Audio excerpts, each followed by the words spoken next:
पवित्र माह में अयोध्या में हनुमानगढ़ी के बगल में मछली भोज करके सनातन का अपमान किया गया, हिंदू देवी देवताओं और व्रत त्यौहार का अपमान किया गया है, उनकी भावनाओं को आहत किया गया है। तो इस तरह की चीज़ें पूछने से पहले ही वो कार्यालय में पहुंच गए, नहीं गाड़ी रोके। उनको पहले ही पता था रिपब्लिक भारत ये सवाल करेगा ही करेगा और इसका जवाब देना उनके लिए कठिन था, इसीलिए वो रुके नहीं।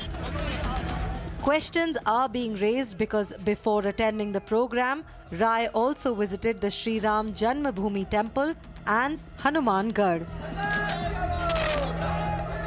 Reacting to the controversy, UP CM slammed Congress, stating that there is a limit to Congress's shamelessness. आपने कल देखा होगा कांग्रेस के लोग केवल विरासत का अपमान ही नहीं करते। कल कांग्रेस के प्रदेश अध्यक्ष का आपने आचरण देखा होगा। हनुमानगढ़ी में दर्शन करने जाते हैं और बाहर जाकर के मछली का दावत उड़ाते हैं, ये राम राम चिल्लाते हैं। बेशर्मी की भी एक सीमा होती है। किसने कहा था फिर मंदिर जाने के लिए? अरे जो खाना था बाहर खा लेते, अयोध्या के बाहर खा लेते, लेकिन उनके कार्यालय में ये है इनका दोहरा आचरण। गिरगिट भी शर्मा जाता है इन लोगों के सामने तो। Meanwhile, as fish feast row spiraled, UP Congress chief on Monday challenged CM Yogi to show evidence of him eating fish.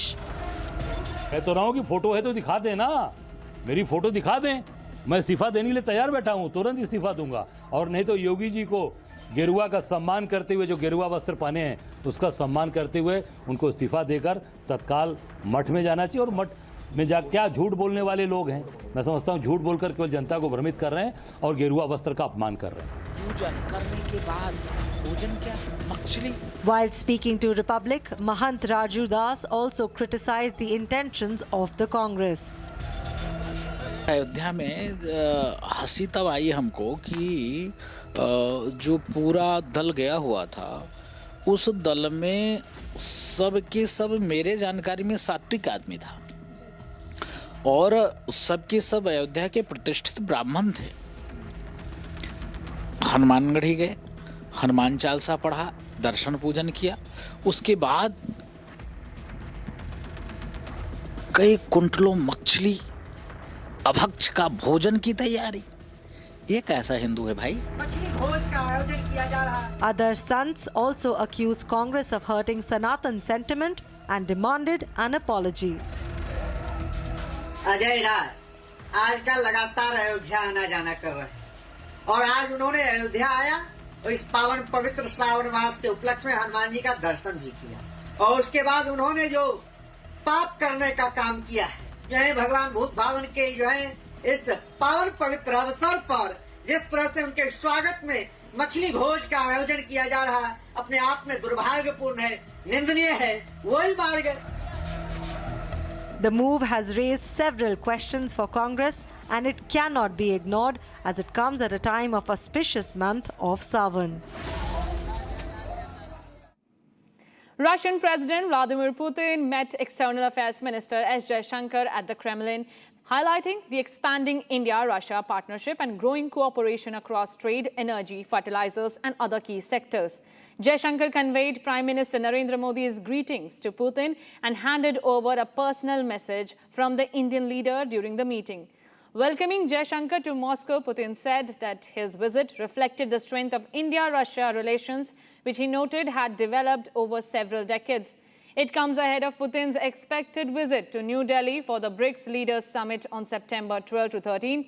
And according to the Russian agency, Putin said he hoped his future meeting with PM Modi would happen within the framework of the Shanghai Cooperation Organization. Putin also asked the External Affairs Minister to convey his best wishes to Prime Minister Narendra Modi. The India-Russia partnership has consistently demonstrated resilience and adaptability. Even amidst a complex international landscape, our engagement has continued to deepen, reflecting the mutual interest and confidence that define our bilateral partnership. The India-Russia partnership has consistently demonstrated resilience and adaptability. Even amidst a complex international landscape, our engagement has continued to deepen, reflecting the mutual interest and confidence. Breaking news coming at this time. Telangana Chief Minister Revanth Reddy criticized the centre for denying political clearance for his proposed visit to the United States, saying the trip was aimed at attracting investments in education and sports and positioning Telangana as a premier hub in these sectors. Reddy, who recently returned from a visit to the United Kingdom, called the centre's move an insult to Telangana. The Ministry of External Affairs last week said Telangana CM's proposed US visit did not meet the criteria required for political clearance. Listen in.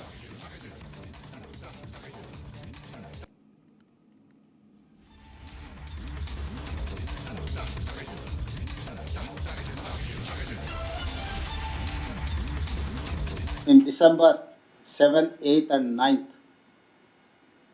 we wanted to organize a investment summit from Telangana state. For that promotion, we have decided to travel UK and US to invite best of the best universities, sports academies and investments. We have visited Oxford, London School of Business, other Ivy League institutions in UK. But Government of India has decided to decline permission to visit USA. I have applied, I have given proper format to MEA. But simple single line, they have told that they have given that clearance from political angle is declined. What is the meaning of political decline? What is the reason of political?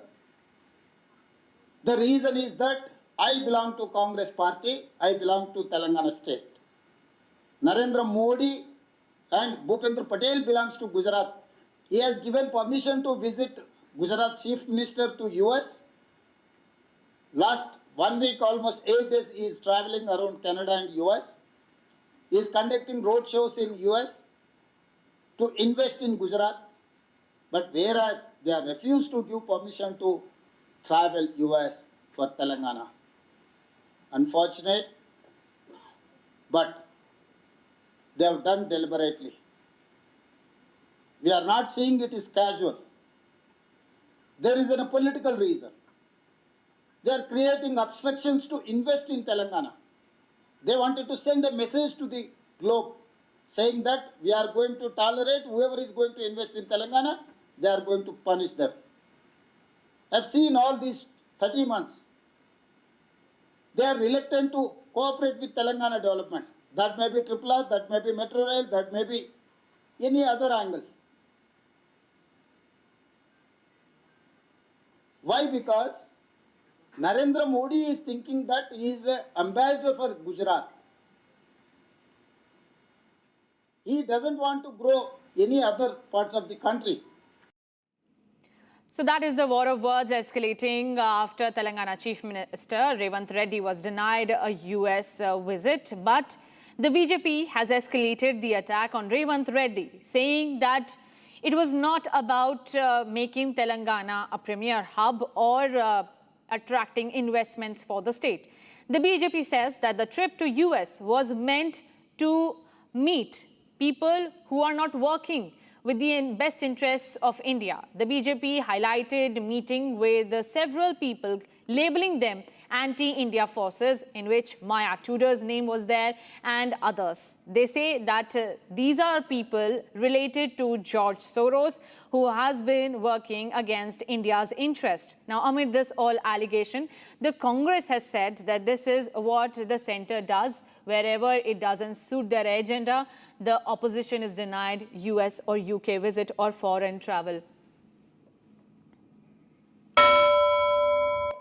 And a big business news coming in from the world of business. Nitin, my colleague, spoke to a senior SpiceJet employee who stated that there are troubles in SpiceJet's paradise. Nitin, tell us more about it.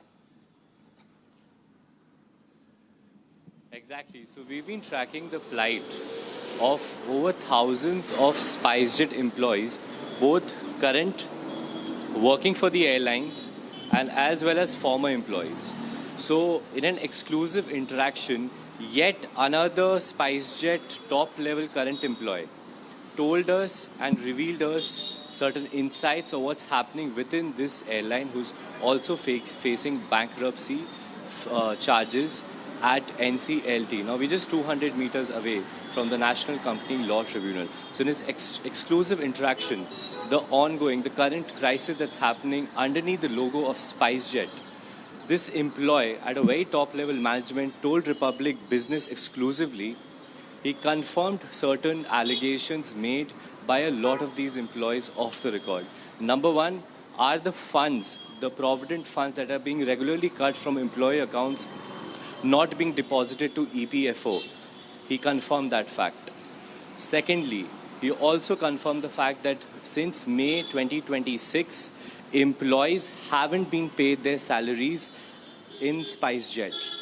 Now, beyond that, he also suggested that when these employees, both current and ex-employees, go to the top level of the SpiceJet management, asking, please pay our salary, which is their biggest demand. They keep saying that we are seeking funds, we are sort of looking to raise funds, but yet periodically no employee gets paid at SpiceJet. Now let's look into this entire exclusive conversation and look at what he has revealed to Republic Business. Not been paid since May 2026 is the claim that they're giving. So, sir, as a current employee, is this correct? Because so many of them are claiming, cabin crew and other people also, I think engineers as well, pilots. So, correct. Settlement not done. Whenever there is some exclusive pressure on them, right. Political pressure or some legal pressure, right. But 99% of the final settlements are, we are trying to raise fund and get investor. Right. See, saying and doing is two different. You are my family, but I am not taking care of you. Central government, TF department, head of whoever is there. And that was right. So that's the latest you saw at Republic Business. We've been tracking the story very closely, and we'll keep bringing you the latest updates from both the NCLT hearing on the bankruptcy case involving SpiceJet and these exclusive insights that both SpiceJet former and current employees give to us. Back to you. Thank you so much, Nitin, for that exclusive news break from SpiceJet, and woes are only escalating. For that, we are slipping into a short break, and after the break, we will tell you why UP Chief Minister Yogi Adityanath is taking on Babri backers as the fish feast storm escalates in Ayodhya between BJP and Congress.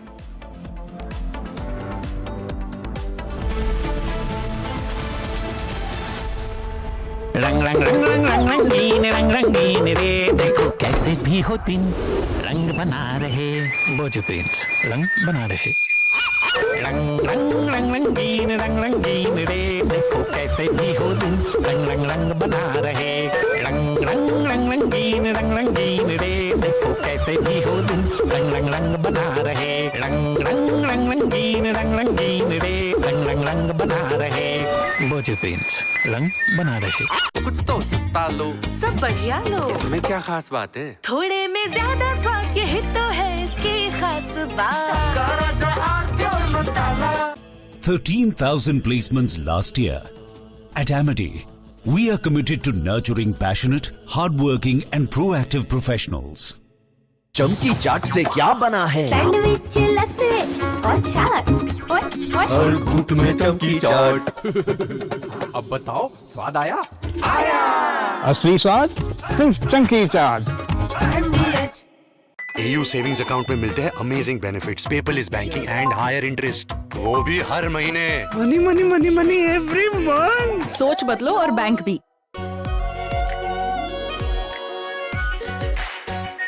Are pure shahi paneer masala, delicious, healthy, everyday. Rani, इस घर में कुछ है जो टूटता नहीं। ये pillar कभी नहीं टूटेगा। रुंगटा स्टील TMT से बना, रुकना नहीं तो घर स्ट्रॉन्ग नहीं। रुंगटा स्टील टीएम की बात एकदम सॉलिड। चमकी चाट से क्या बना है? आलू चाट या फ्रूट चाट, स्वाद बढ़ाए चमकी चाट। क्या बात है? स्वादिष्ट पकोड़े और फरसान।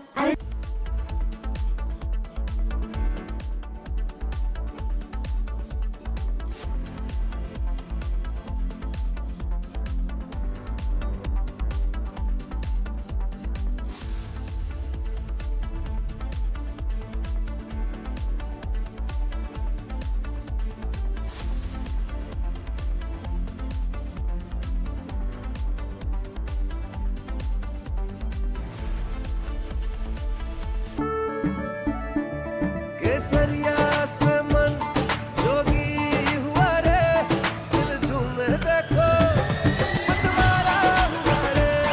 केसरिया से मन जोगी हुआ। हर पल मनाओ केसरी त्योहार। विमल बोलो जुबान केसरी। चमकी चाट से क्या बना है? सैंडविच, लस्सी और छाछ और हर घूंट में चमकी चाट। ड्राई फ्रूट और दही बड़े। चमकी चाट से स्वाद बढ़े। असली स्वाद सिर्फ चमकी चाट। AU करंट अकाउंट के साथ मिलता है free UPI QR overdraft facility और एक ही ऐप से बैंक के सारे काम। AU सोच बदलो और बैंक भी।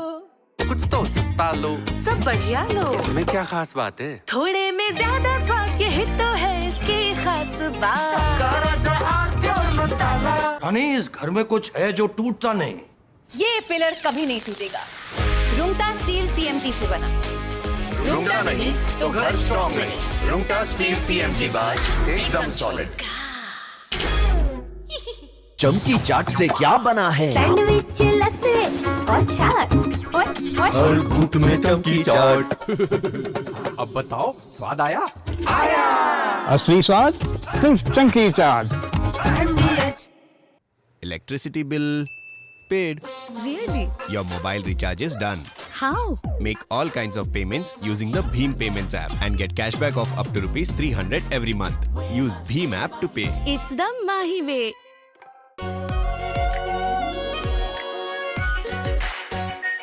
Our pure Shahi Paneer Masala. Delicious, healthy, every day.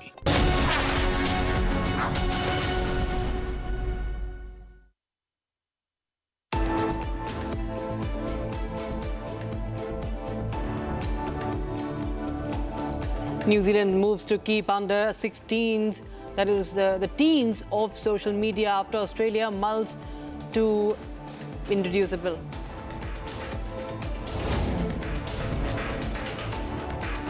India's national security advisor in Beijing to meet the foreign minister of China, Wang Yi, and border talks on agenda. A key meeting before BRICS.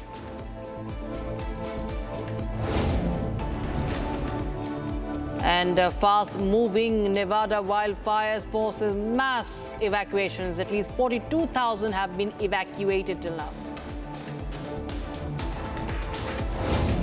G20 finance chiefs set to tackle global risks amid the US-Iran war. We get you more details on the finance ministers' meeting.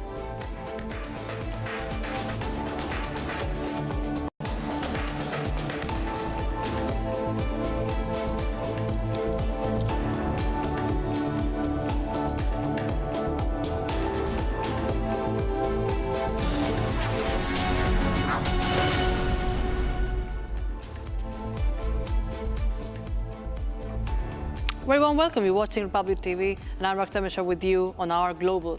Now, was the top story is India's National Security Advisor Ajit Doval is in Beijing. So, on one hand, you have Ajit Doval in Beijing. On the other, you have Jaishankar, hosted by Putin in Moscow. It's a dance of diplomacy. It's India's diplomatic A game right now.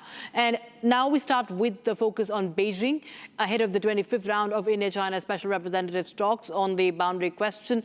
Ajit Doval is all set to meet the Chinese Foreign Minister Wang Yi with the border dispute and the stability along the LAC at the center of discussions. Now, the talks come ahead of the expected visit of the Chinese President Xi Jinping to India for the BRICS summit. Take a look at this report.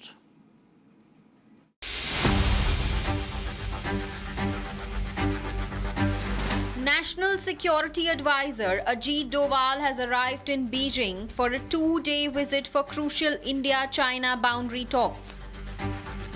Chinese Foreign Minister will co-chair the 25th round of Special Representatives talks with India's NSA Ajit Doval in Beijing on August 25th. The talks are the first formal Special Representatives meeting in a year, after the previous round was held in New Delhi in August 2025. So what can be expected from these talks? While the dialogue officially targets the broader 3,488-kilometer India-China boundary dispute, the primary goal will be finding a plan for troop disengagement in outstanding friction zones along with the line of actual control. Discussions are expected on refining existing patrolling rules and managing the newly designated buffer zones. I think this is a great opportunity for India and China to reset, two neighbors with a deep cultural past who need to understand more about each other. They need to settle these the boundary disputes, and they need to start acting on behalf of their own citizens, not the citizens or political interests that are thousands and thousands of miles away and clearly do not care about the welfare of either nation. But the border conversation extends beyond Ladakh, with the sensitive Bhutan-Doklam tri-junction also a strategic concern for New Delhi. India is also expected to keep its focus on Chinese claims and military infrastructure along the Arunachal Pradesh frontier. Sending a firm message ahead of the talks, New Delhi had recently formalized local names for 27 geographical features in Arunachal Pradesh. At the same time, there are signs of a gradual thaw in bilateral ties, with trade, investment prospects, visas, and flights showing renewed movement. The timing adds another layer, with the talks coming ahead of the BRICS summit and the expected visit of Chinese President Xi Jinping to India. Doval's Beijing visit puts the boundary question, LAC stability, and the broader India-China relationship back at the center of high-level diplomacy. And meanwhile, we were shifting our focus to Moscow, where we see that India and Russia have been holding talks. Washington tightening the pressure over Russian oil, but India is standing firm. We've seen that all along. But Putin today has hosted S. Jaishankar, the External Affairs Minister of India, at the Kremlin amid scrutiny over India's Russian oil exports, with New Delhi stressing that energy choices are driven by national interest in energy security. And in fact, also talking about the trade cooperation. These are primarily trade talks amidst the global developments also coming in. And Vladimir Putin has expressed hope to meet Prime Minister Modi soon. And we also have the soundbite of Dr. S. Jaishankar, what he said during his meeting with the Russian president. Let's take a listen in. The India-Russia partnership has consistently demonstrated resilience and adaptability. Even amidst a complex international landscape, our engagement has continued to deepen, reflecting the mutual interest and confidence that define our bilateral partnership. The India-Russia partnership has consistently demonstrated resilience and adaptability. Even amidst a complex international landscape, our engagement has continued to deepen, reflecting the mutual interest and confidence that define our bilateral partnership. And in fact, viewers, Putin has also now expressed hope that he will be meeting the Indian Prime Minister very, very soon. And he's emphasized cooperation across multiple fronts, including fertilizers, including nuclear power, high-tech sectors, and also highlighting the age-old friendship between India and Russia. So the External Affairs Minister has met Putin, and Putin has expressed hope to meet the Prime Minister at the SCO summit as well, and hoping to meet him once again. So this is, of course, very, very important, the developments that are coming in right now. Also asking the External Affairs Minister to convey his best wishes to Prime Minister Modi. And these are talks on fertilizer supplies that have happened and the trade turnover. All right, both the stories are very, very important. And for more on that, we have our strategic affairs expert, Major Samarpal Toor, joining us live on the broadcast. A very good evening, Major Toor. And, there have been a lot of talks about, I think for a year, we're talking about the RIC. Apart from the BRICS, we've been talking about Russia, India, China. There are, of course, a resetting of ties that we've seen of late when it comes to Beijing. But there have been some hiccups. There have been border disputes. There have been the controversy surrounding maps in Arunachal, so on and so forth. Now, ahead of the BRICS, you feel that this meeting will be very, very important as to how both the countries chart their future bilateral ties? See, Rakshita, one thing is amply clear that India wants peace, stability, and normalization of relations with China. And, but this is at a price where there is going to be no compromise. In fact, this dialogue with the NSA is basically also going to be conducted with Wang, keeping in mind, China's attitude and its posture in terms of renaming regions and places in and around Arunachal Pradesh. It is still going on. So the thawing of relations entirely depends upon the Chinese mindset, how they are going to, reciprocate further. And other than that, you see, we need clarity in terms of few areas in Galwan. There is Finger 8. So which all are the places where the buffer zones are going to be established? Where are we going to conduct the patrolling points? And what are the patrolling rights for the Chinese and for the Indian military? Aksai Chin will also be discussed with the Chinese this time. So basically, I certainly feel that, India is going to draw a very clear line in terms of Arunachal Pradesh, in terms of Aksai Chin, in terms of the McMahon line, how it remains and what alterations that China has been attempting to do. So I think this is going to be a critical, drawing of the future relation with China, which would also include Doklam, the Galwan issue which has happened. Bhutan is also somewhere involved in this conflict because of Doklam. So it's not just India, it is Bhutan and few places adjoining Bhutan. Maybe that, China lays claim over a few areas next to Nepal. So keeping all this in mind, we need to be careful.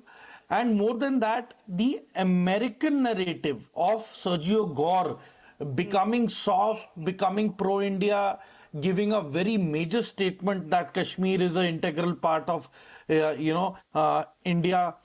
So all this has been happening. There has been a lot that has been going on into the Northeast in terms of the presence of the American deep state. You have Matthew Van Dyke, then you have Jordan Brown, who's been apprehended. We have the Ukrainians apprehended. We have the UK citizen apprehended. Later on, we get to know that there is a deep state plan to create a Christian nation in the northeastern states. So many things have been uncovered. A lot of security parameters, apparatus are being set up, a tri-security grid.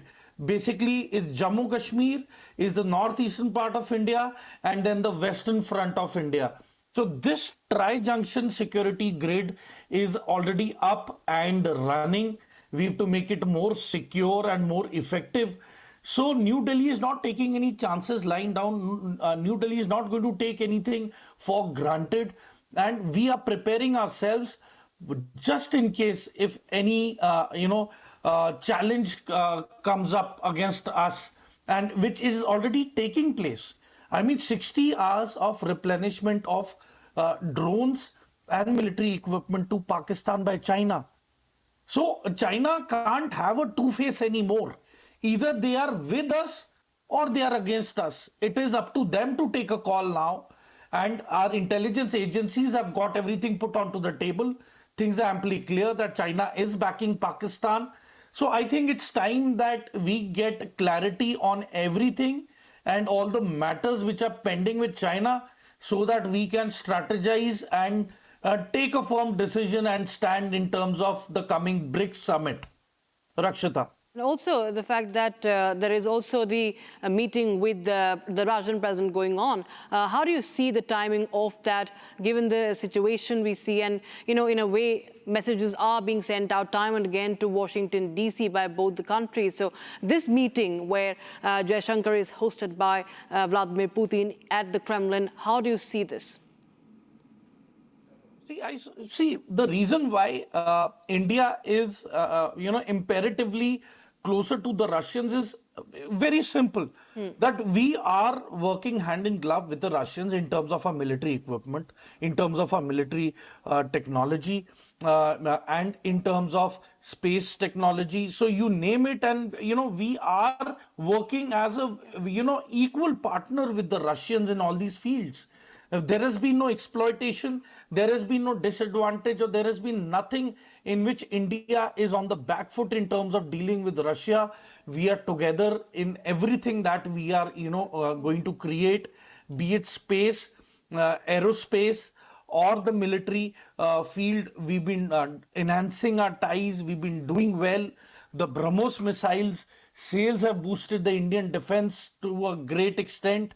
And it's all courtesy and thanks to Russia. As far as the Americans are concerned, Americans want to first extract money.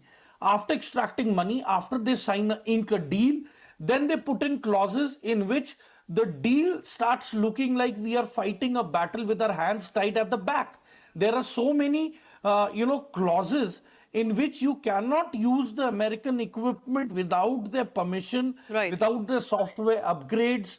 So that leaves that weapon system redundant and not of much advantage to India. So keeping all this in mind, I certainly feel America should realize that in South Asia, India is the most probable and the positive option as a democracy and as a powerful democracy and a growing economy, that they have to, be with us. I fail to understand what good feeling does the Americans get in terms of partnering with a Pakistan which is failing, with a failed economy, with failed policies, and with Asim Munir creating, a power grab in Pakistan through the Constitution of Pakistan. So I certainly feel Americans need to again rethink their strategy and approach in terms of India, and China has to give a clarity. Whether it is with India or it is against India, there are going to be no two ways about it. That is one of the major reasons why the External Affairs Minister as well as NSA both have gone in just before the BRICS summit to get a clarity on things, so that India, it announces its stand with clarity and with imperative decisions what it is going to do in the future. During this BRICS summit. Right. It seems like you're talking about US, it may be the problem. The potential of India might just be the problem for United States. And that's why they resort to these antics. Thank you so much, Major Tur, for joining us on Republic Global this evening. Viewers, now we have some breaking news coming in. This is in connection with Imran Khan's condition. Now, it's a human rights emergency, is what his former wife, Jemima Goldsmith, has said. Goldsmith has urged UK Prime Minister Andy Burnham to intervene over her ex-husband Imran Khan's prison treatment. So Jemima Goldsmith is a British citizen, and she is the former wife of Imran Khan, the former Pakistan Prime Minister, who is in jail and is in incarceration, and his condition in jail has been a major question. Now Goldsmith has called it a human rights emergency, and that's the latest update we have right now. Now let's shift our focus to the other story that we have lined up for you viewers on this edition of Republic Global. New Zealand is moving to keep children under 16 off social media, just like Australia. Now, New Zealand's Prime Minister Christopher Luxon says that the proposed law is aimed at protecting young people from online harm. Now, the bill, however, faces an uncertain future, with two parties in Luxon's coalition opposing it, and the proposal still needing support from opposition lawmakers.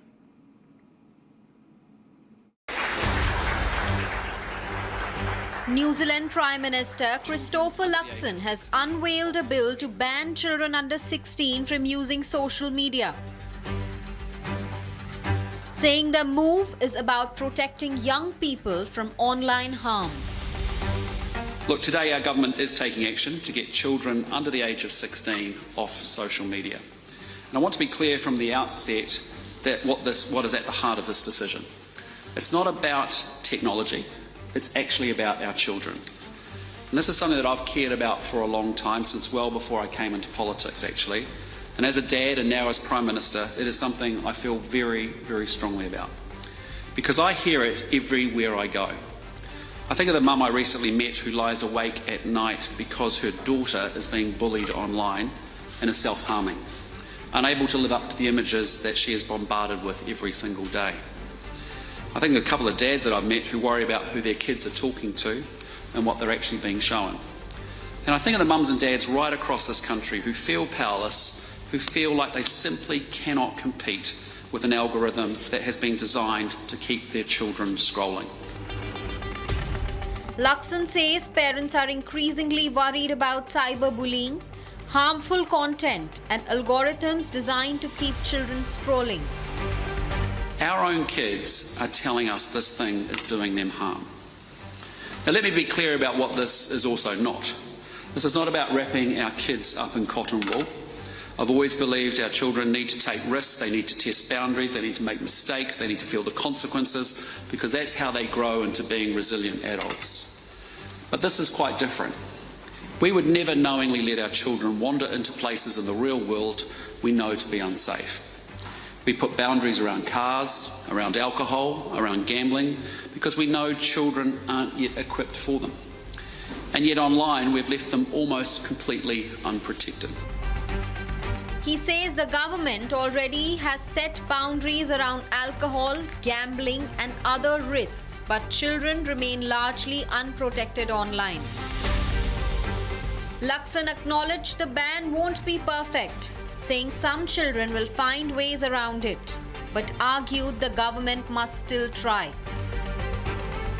Education Minister Erica Stanford called the proposal a generational shift for parents raising children in an increasingly digital world.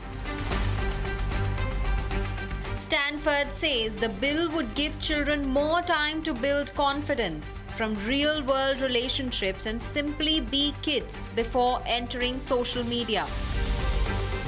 Ultimately, this is a generational shift. We are the first generation of parents raising children in a fully digital world. There is no rule book for this, but we know enough to act. For too long we've accepted that children joining social media younger and younger is just inevitable. I don't accept that. We don't accept that. This bill gives children a few more years to grow up, to build confidence in who they are, to learn, to play, to form real relationships, and to be kids before they enter this world. And it gives parents something they've been asking for: backup. Because they shouldn't have to take on some of the biggest technology companies in the world alone. Childhood is short and there'll be plenty of time for social media. So when the parent says, not yet, this bill says, we've got your back. But the proposal faces an uncertain path to becoming law, with two parties in Luxon's three-party coalition opposing it. The bill would need opposition support, but lawmakers didn't have enough time to vote before Parliament dissolved ahead of November's election. And on to the upcoming, we shift our focus to Nevada in the United States, where a fast-moving wildfire in northwest Reno of Nevada has forced tens and thousands of residents to evacuate as firefighters battle the uncontained blaze. The Hawk Fire has grown to around 20 square miles, with at least 6 people injured and several structures destroyed, while authorities warn that shifting winds could even make the fire more unpredictable. A fast-moving wildfire is tearing through neighborhood in northwest Reno, Nevada, forcing tens of thousands of residents to evacuate. The Hawk Fire began Saturday and has grown to around 20 square miles across the Peavine Peak area. Authorities say the fire was human-caused and remains uncontained, with shifting winds making the blaze increasingly unpredictable. At least 6 people have been injured, including 3 civilians and 3 first responders, while several structures have been destroyed. The flames moved so quickly that they jumped over fire trucks, making it difficult for crews to reach hotspots. Around 42,000 people have been ordered to evacuate, while another 45,000 are under evacuation warnings. Nevada Governor Joe has declared a state of emergency with hundreds of firefighters and National Guard troops deployed to help battle the blaze. Authorities are urging residents to leave immediately and prepare to stay away from several days as firefighters work to contain the wildfire.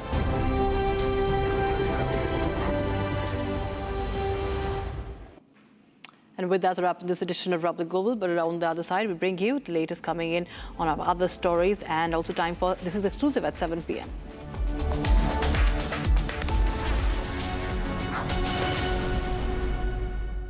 Co-powered by Crystal Crop Protection, देश का किसान, देश का hero.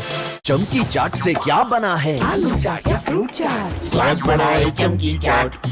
क्या बात है? स्वादिष्ट पकोड़े और बरसान, अरे चमकी चाट है इसकी जान। असली स्वाद सिर्फ चंकी चाट।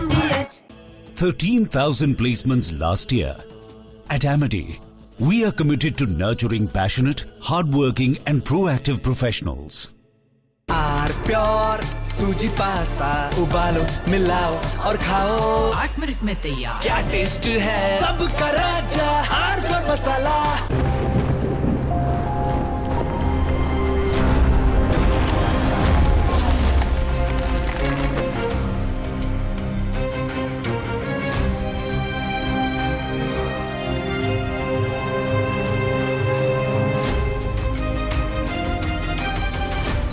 चमकी चाट से क्या बना है? सैंडविच, लस्सी और छाछ और हर घूंट में चमकी चाट। ड्राई फ्रूट और दही बड़े, चमकी चाट से स्वाद बढ़े। असली स्वाद सिर्फ चंकी चाट। रानी, इस घर में कुछ है जो टूटता नहीं। ये पिलर कभी नहीं टूटेगा। रुंगटा स्टील TMT से बना। रुंगटा नहीं तो घर स्ट्रॉन्ग नहीं। रुंगटा स्टील TMT बार एकदम सॉलिड। कुछ तो सस्ता लो, सब बढ़िया लो। इसमें क्या खास बात है? थोड़े में ज्यादा स्वाद, यही तो है इसकी खास बात। मसाला। चमकी चाट से क्या बना है? सैंडविच, लस्सी और छाछ और हर घूंट में चमकी चाट। अब बताओ, स्वाद आया? आया। असली स्वाद सिर्फ चंकी चाट।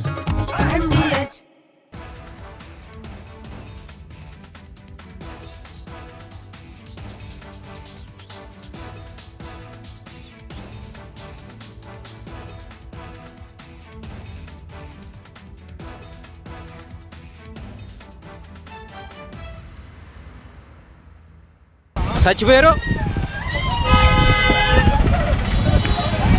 कैसे करके क्या हो जाए हो गया, हम लोग को कुछ पता नहीं चला।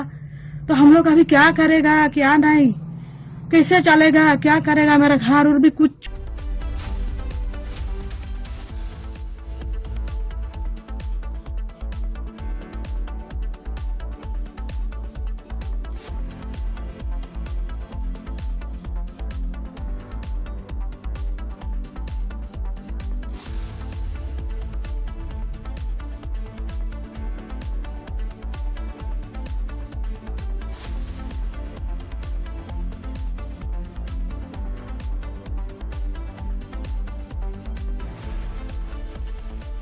Co-powered by Crystal Crop Protection, देश का किसान, देश का hero.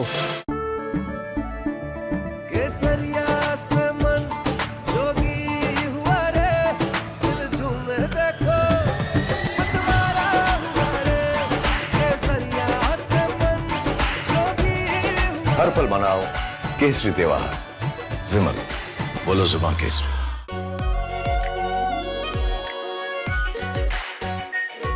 Pure shahi paneer masala, delicious, healthy, everyday. AU savings account में मिलते हैं amazing benefits, paperless banking and higher interest, वो भी हर महीने। Money money money money every month. सोच बदलो और बैंक भी।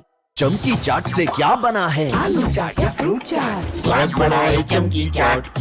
क्या बात है? स्वादिष्ट पकोड़े और अरे चंकी चाट है इसकी जान। असली स्वाद सिर्फ चंकी चाट। रानी, इस घर में कुछ है जो टूटता नहीं। ये पिलर कभी नहीं टूटेगा।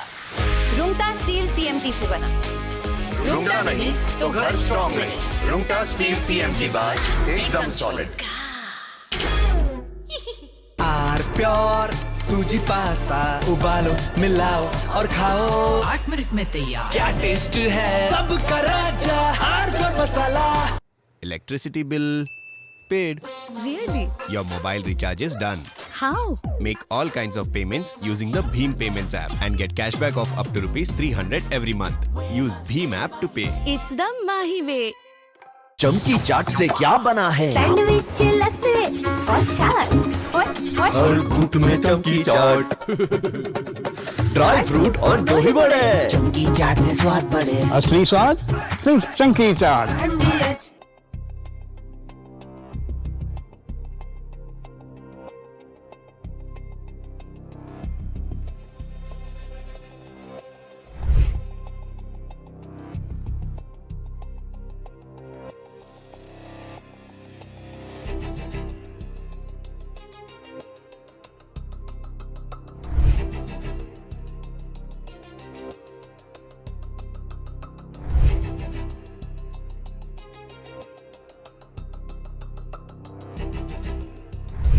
Scott Bessent said the United States is entering the final phase of its campaign against Iran, launching what he described as an economic D-Day aimed at completely severing Tehran's financial. Was the MP's name hidden in FIR? Did Telangana police hide MP's name?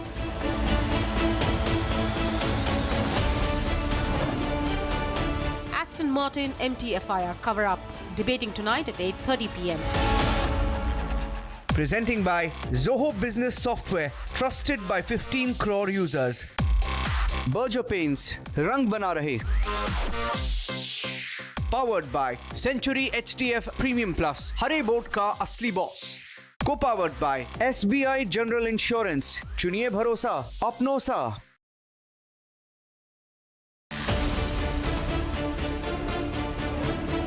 Sensational twist in Disha Salian case. Disha's father names Aditya Thackeray.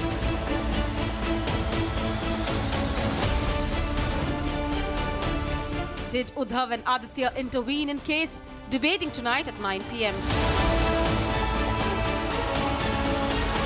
Presented by Amity University, ranked amongst the top 3% universities globally. Berger Paints, Rang Bana Rahe. Powered by RP Sanjeev Goenka Group, growing legacies since 1820. Century HTF Premium Plus, Hare Boat Ka Asli Boss.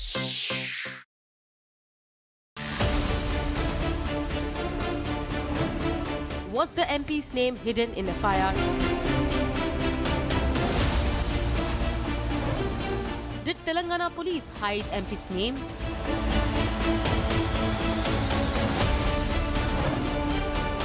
Aston Martin MT FIR cover-up, debating tonight at 8:30 p.m. Presenting by Zoho Business Software, trusted by 15 crore users. Berger Paints, Rang Bana Rahe. Powered by Century HTF Premium Plus, Hare Boat Ka Asli. From Asia's largest news headquarters, setting the agenda for Bharat.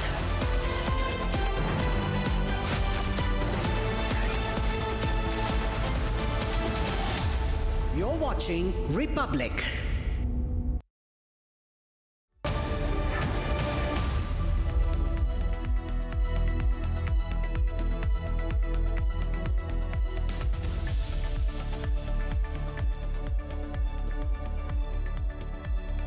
Thank you for joining us on This Is Exclusive, ladies and gentlemen. Now, it's a story we've been covering for almost 6 years now, and all of you who've watched Republic know about the Disha Salian case. Disha Salian was the manager, the celebrity manager of Sushant Singh Rajput. Now, her death has been shrouded in mystery for many years.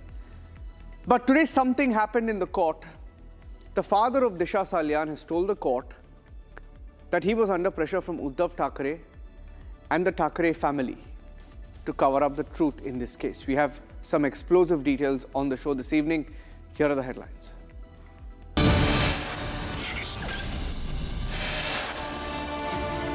Disha Salyan's father says there was pressure from Thackeray's, claims he got a call from Uddhav Thackeray, claims Aditya Thackeray's friends contacted him. He was under pressure to cover up the truth.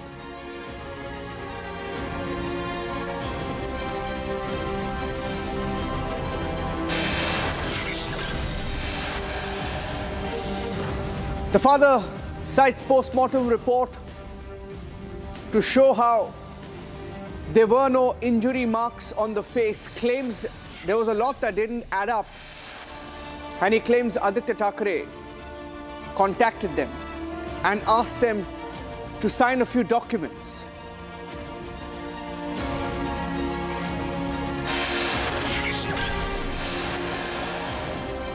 National Security Advisor Ajit Doval is in China, will be meeting Wang.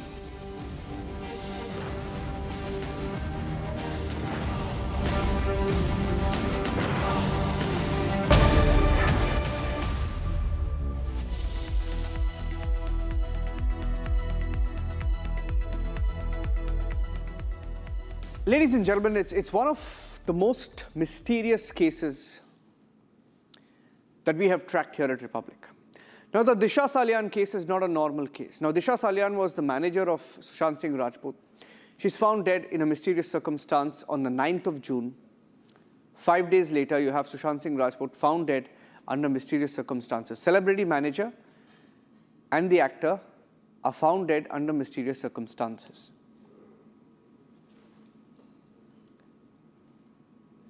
So, ladies and gentlemen, now that is Disha Salyan. Now, it's not a simple case because her body was found nearly 25 feet away from her apartment. And we were all told that it was a case of suicide.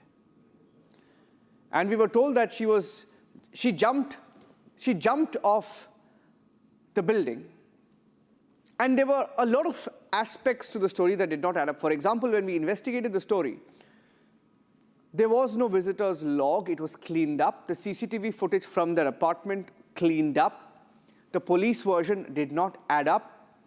The post-mortem was not done until 3 to 4 days later. So there was something that was being hidden all along. Now, the family back then, in the year 2020, the government was Uddhav Thackeray's government.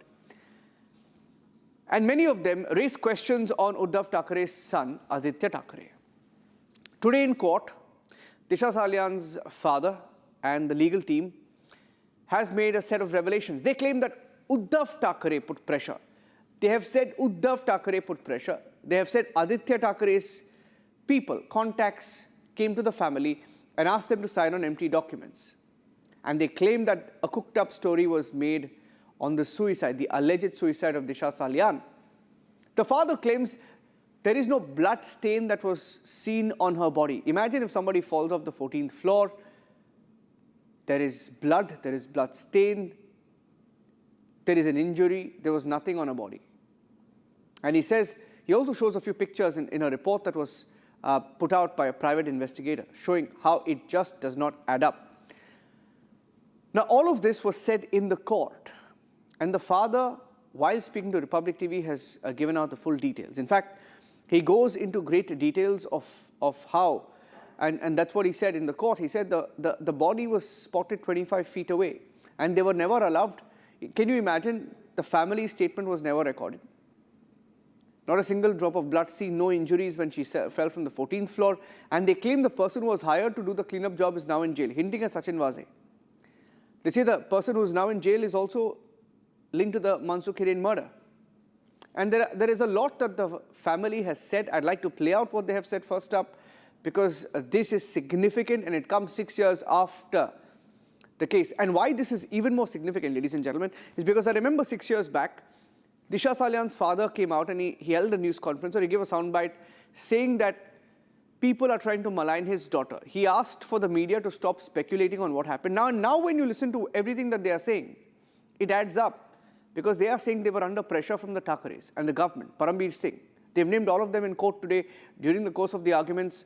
By the way, this is another aspect. They say that in court they have said that the mobile tower location of Aditya Thackeray and this guy called Suraj Pancholi they were together and they were at around the location where Disha Salian was found dead. Now that is the allegation. And they claim that over all these years, they just bought time to clean up whatever evidence they could. They claim it's taken them 5 to 6 years to get hold of the post-mortem report. This is an eye-opener. The father speaking out in great detail for the first time. हमारे साथ अभी जुड़े हैं दिशा सालियन के father Satish Salian. Sir, आज जो argument हुआ Bombay high court में बहुत इम्पॉर्टेंट था। आज डायरेक्टली नीलेश ओझा, आपके जो एडवोकेट है, उन्होंने ये आर्गुमेंट किया कि एफआईआर क्यों नहीं होना चाहिए और 6 साल से एक एफआईआर के लिए आपको वेट करना पड़ रहा है। क्या लगता है कि अभी जो स्ट्रॉन्ग ऑब्जर्वेशन भी है जज का, क्या लगता है कि अब सच सामने आएगा? मुझे आगे ऐसा लगता है कि आगे कुछ जजमेंट हो जाएगा जज का, क्योंकि आज जज ने आधा घंटा अपना ये लिया, प्रोसीडिंग्स लिया, फिर अभी जज इंटरेस्टेड है और 2 दिन के बाद डेट दिया हम लोग को, 27 को वापस डेट दिया उन्होंने। फिर अच्छा आर्गुमेंट हो जाएगा अपना और जो डिटेल्स है कंप्लीट सामने आ जाएगा सबसे सामने। जो उन लोग ने आदित्य ठाकरे ने किया है अभी तक सब बाहर आ जाएगा अपना। और बहुत इम्पॉर्टेंट था आज, जहाँ पे आपके एडवोकेट बोल रहे थे कि आदित्य ठाकरे का जो लोकेशन है, फ़ोन का जो लोकेशन है, वो लोकेशन क्राइम सीन में था। आप इतने साल से आदित्य ठाकरे के अगेंस्ट में एफआईआर के लिए बोल रहे हैं, आज 6 साल बाद ये जो बड़े बड़े नाम है, आदित्य ठाकरे, सूरज पंचोली, इन लोगों का नाम सामने आ रहा है, तो क्या लगता है आज तो पूरा एकदम क्लियर सब कुछ एडवोकेट ने सामने लाया जज के? सब कुछ एडवोकेट ने सामने लाया। जो लोकेशन उनका, जो टावर फ़ोन टावर मैच होता है, वो सब डिटेल्स में जज के सामने रख दिया उन्होंने। तो आज क्लियर हो गया सब। अभी नेक्स्ट ईयर में 27 को देखेगा अपन क्या होगा करके। ऐसा तो आप क्या आशा करते हैं कि फाइनली एफआईआर होगा? ज़रूर होगा, भगवान के अपने साथ में है। अब इतना अच्छा वकील भी हमारा नीलेश ओझा, तो 100% रखेगा वो। Court is means just hearing both the parties. Court said we are open. We want to verify the records, verify the law, and then we will give our decision by mostly by 27th, within 3 days. And now today is part 3rd, matter kept on 27th at 11. तो हुआ क्या है कि court ने एक point, मतलब दिशा को उसके घर से कैसा रोहन रॉय लेकर गया था, दिशा ने वो जो इनके आदित्य और उनके ड्रग्स के जो प्रूफ्स थे वो कैसे सुशांत को दिए, जिसके वजह से सचिन वाजी को लाकर उसके मर्डर का प्लान रचा गया। पूरे पॉइंट्स हमने जो बोले कोर्ट ने पूरा नोटिंग किया है। इस बीच में हमने पूरा पॉइंट आउट किया ऑलमोस्ट कि कहाँ से शुरू से लेकर हमारी कंप्लेंट देने तक, और कैसा पुलिस सुप्रीम कोर्ट के लॉ के खिलाफ जाकर ये कह रही है कि हम एक्सीडेंटल डेथ का इंक्वायरी करेंगे गैंगरेप और मर्डर में। वो केस लॉ हमने सब बता दिए, प्रोविजंस बता दिए, और उसमें एक खास करके जस्टिस दीपंकर दत्ता जी का एक जजमेंट है जो कोर्ट ने स्पेसिफिक मांगा हमारे को, अभी हमने लास्ट में दिया। उसमें सिमिलर केस, उसमें बहुत क्लियर तरीके से कहा कि एक बार पोस्टमार्टम रिपोर्ट मिल गया, पुलिस के एक्सीडेंटल डेथ के इंक्वायरी के अधिकार खत्म। 1 दिन का भी इन्वेस्टिगेशन इलीगल है। 14 दिन पुलिस ने किया था किश्वर जहान के केस में, अशोक कुमार तोड़ी के केस में, उसमें उसको अनलॉफुल मानते हुए कोर्ट ने सीआईडी को ट्रांसफ़र किया। पुलिस ऑफिसर पे भी एफआईआर रजिस्टर हुआ, उसमें पुलिस कमिश्नर पे भी कार्रवाई हुई। तो हमने वो वाला पॉइंट आउट किया। कोर्ट ने कहा कि 174 पे बहुत मतलब कई डाउट्स है, उस पर पूरा डिटेल आर्गूमेंट सुनेंगे। एक Okay, so Meenakshi, now whatever they have said is on record, it's in the court, right? Has there been a response from the other side? There is no response, Niranjan, from the other side. But today, what happened in the court is very important. Because after 6 years, there is a major question that why FIR has not registered yet. In the hearing, court observation is very strong. Major question before the court is why an accidental death report, ADR, was registered instead of FIR. And very important thing, the judge have strictly sought the chronology of the events and asked for the ADR of that day, which is very important development and big development in this case. And investigator officer and everyone, those who were in this case, including former police commissioner Parambir Singh, Sachin Bhaje, counsel alleged that the same IU arranges scene reconstruction, which was reported in the media, but Disha's father was allegedly not told. So what they are trying to cover up? The investigation, despite suicide theory, and the petitioner counsel questioned this also, that how the case could be reinvestigated if authorities have already treated it as a suicide. So very important thing, and the major important thing today is that petitioner side alleged that the mobile location of Aditya Thackeray and Suresh Pancholi were the same at the relevant time. And this is an allegation requiring verification. Aditya Thackeray's location was very important. See, Niranjan, from the 2022, 28th June to still date, 24th August of 2026, the major names, Aditya Thackeray, Suresh Pancholi, their names are not coming in front of in this case. But now Disha Salian's father, he clearly mentioned in Republic TV that he knows who is involved, and he is Aditya Thackeray, the man accused in this case. And when I asked what is the evidence you are claiming FIR against Aditya Thackeray, he said that I have seen all the evidence which is against Aditya Thackeray. And counsel alleged that Aditya Thackeray claimed that he was in Dombivli and was he was in that time Dombivli because of his grandfather's death. But the time of his grandfather's death, the date of his grandfather's death is 14 June 2020. But Disha's case was in 8 June 2020.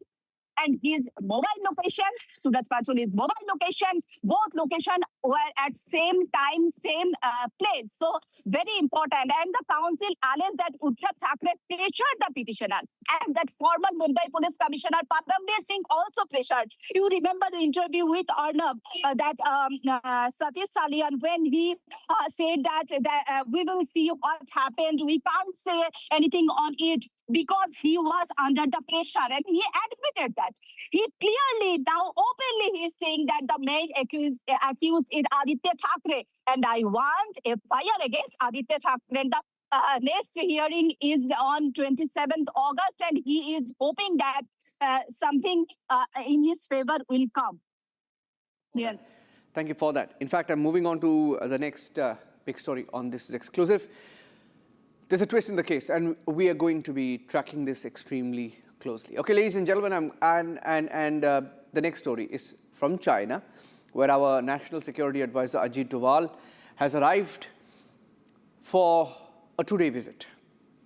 Tomorrow, he will be holding talks as part of the India-China Special Representative meeting on the boundary question. Ajit Doval, our National Security Advisor, will be meeting the Chinese Foreign Minister Wang.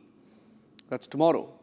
And on top of the agenda will be the border dispute with China. There has been tension in Arunachal Pradesh, and Ajit Doval will be setting the stage also ahead of the BRICS meeting. This is extremely critical. The stability along LAC will be the center of discussion. Let me go across to He An. He An is he has been the first secretary at the Chinese embassy. So he's a former Chinese diplomat who's joining me live. He An, if you look at the historical ties between India and China, each time before Xi Jinping is to visit India, there has been some sort of tension along the LAC historically. Every time you look at what has happened, right?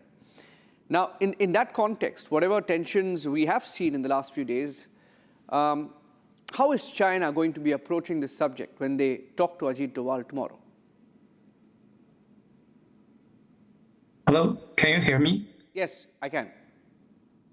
Oh, okay, clearly. Yes, nice to see you. We are so happy that we can receive Ms. Doval to revisit Beijing again. And the scholars in Beijing regard that his visit is preparing for the next summit between China and India, especially after long years of no visiting from Chinese top leader to India. So for both of our two sides, we think that it is a big year for the relations between India and China. So we are looking forward that our foreign minister and Ms. Doval can make some progress in their meetings, and we think that they are preparing for the summit between our two leaders. But on the border question, how will China be viewing this subject? Because there has been aggressive posturing by China, especially in the last 1 month. There has been some friction on naming or renaming of Indian territories. Of course, we have asserted our right, and you have made a few claims. How will China be looking at the border subject? Yes, about the border subject, actually, for the local people, for our ordinary people, we actually do not know the exact details about the border issues. But from the society's perspective, we notice that especially in Chinese internet, there's some criticisms for the travelers from India. It is not so friendly that we notice that the travelers from India side to China, they maybe not so obey our society's rule, and there's a lot of criticism from our media and from the common people. So it's not so good for the relations between our two countries. So we noticed that both China and India's government try to repair and to promote the relations between us. Regarding to the border issues, compared with the previous years, it seems that it's not a very hot topic, especially in Chinese society. But from what we gather, it's going to be the focus of talks for us, because you mentioned the Chinese society and some members of the Chinese society being upset with Indian travelers. But I can tell you that there is a lot of anger in Arunachal Pradesh and in India, where I'm broadcasting from, in the national capital region. People are very upset because China tried to make these fake claims that the region belongs to them and try to rename a few places, which of course it has been trying to do historically. A lot of anger on the Indian side as well. A lot of people are angry about the way China has handled this, especially ahead of a very important visit like BRICS. Now, historically, I'm coming back to my first point. Historically, before every big visit of Xi Jinping, there's a pinprick from China, to simply put. So, is this visit of Mr. Doval to ease that pinprick? Actually, I think those high official visit is it's a symbolic step, and the exact details should be carried on, maybe from the technical levels. And from my side, we Chinese people do not have so big expectation about one meeting can resolve the all the issues, especially the border issues. So actually, I don't have so many expectations about that. Maybe just those top leaders, officials, they are preparing for the summit, just for the preparation for that. Yes. Yeah, that's what I thought. I mean, that's what my question was. Was this to ease the pinprick before Mr. Xi Jinping's visit? And of course, we have no expectations from China when it comes to the border issue. There's a long-standing one. It's not going to be sorted in one meeting. It's an ongoing issue. But nonetheless, Yang, thank you for being with us today. And we hope that things go well tomorrow and we have a good visit of the BRICS nations and the leaders of BRICS countries to India very soon. Thank you very much. Thank you. Thank you. Thank you. Okay, so ladies and gentlemen, that was a roundup of what you can expect or maybe not from the visit of Ajit Doval, our national security advisor, to China. He's gone to China and border talks will be our focus. At least we'll be watching out for the talks because it comes ahead of a very critical visit before Xi Jinping comes to India for the BRICS summit. Can they really at least set the stage for a warm visit? Every time Xi Jinping comes to India, just before his visit, there is a pinprick. And that is why India is cautious again. Okay, so ladies and gentlemen, finally and on this is exclusive towards the end of the show, we spoke to Imran Khan's lawyer in Pakistan. And this is an exclusive that we are getting you from Pakistan. The lawyer and the man who's known Imran Khan for many, many years has spoken to Republic TV today from the Pakistan Supreme Court. This is the exclusive. हमने ये जो 18 अगस्त को order दिया था supreme court ने कि इमरान खान साहब को शिफा हॉस्पिटल में लेके जाया जाए, वहाँ मेडिकल बोर्ड बनाया जाए और उस मेडिकल बोर्ड में खान साहब की बहन डॉक्टर उस्मा और डॉक्टर फैसल जो ज़ाती मौलवी वो शामिल हों, उसकी रिपोर्ट सबमिट की जाए दोबारा आकर सुप्रीम कोर्ट में। उस ऑर्डर को इम्प्लीमेंट नहीं किया, उसकी वायलेशन की खान साहब को एक तो लेके आगे पिम्स में और फिर वहाँ पर ना उनको ज़ाती नॉलेज थे ना उनके बोर्ड बनाया गया। हमने सुप्रीम कोर्ट को कहा कि आपके ऑर्डर की वायलेशन हुई है, इस पर अमल करवाएं।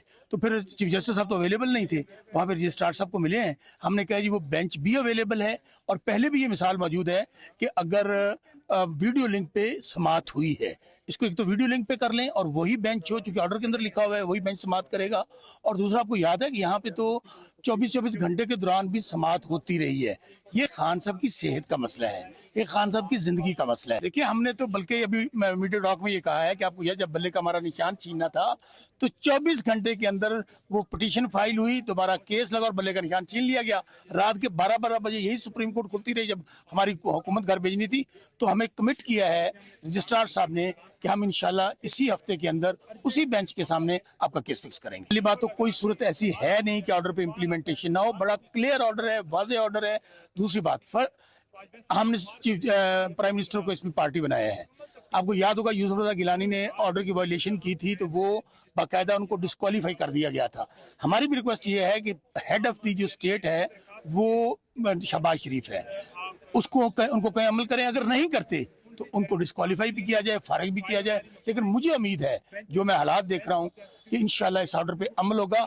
देखिए ये जजेस का मामला है, ये तौहीन जजेस की हुई है, मेरी और आपकी नहीं हुई है। और अगर ये इस पे भी अमल नहीं होता तो मेरा ख्याल है फिर हमें सुप्रीम कोर्ट को ताले लगा देने चाहिए, हमें अदालतें बंद कर देनी चाहिए। तो फिर हुकूमत डायरेक्ट अपने SHO, अपने डिप्टी कमिश्नर, उनके जरिए फिर सारे फैसले करवाए।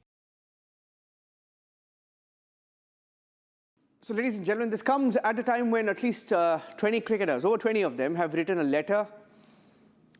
They're worried about the health of Imran Khan, their former colleague on the cricket ground. So the story is building up, and we here at Republic TV will be watching out very closely for whatever happens in Pakistan. Thanks for watching.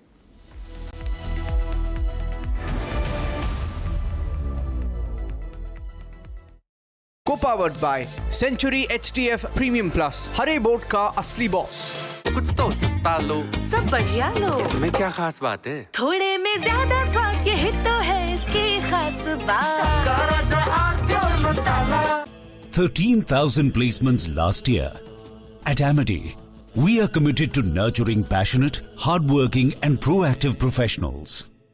चमकी चाट से क्या बना है? Sandwich लस्सी और छाछ हर घूंट में चमकी चाट। अब बताओ स्वाद आया? आया। असली स्वाद सिर्फ चंकी चाट।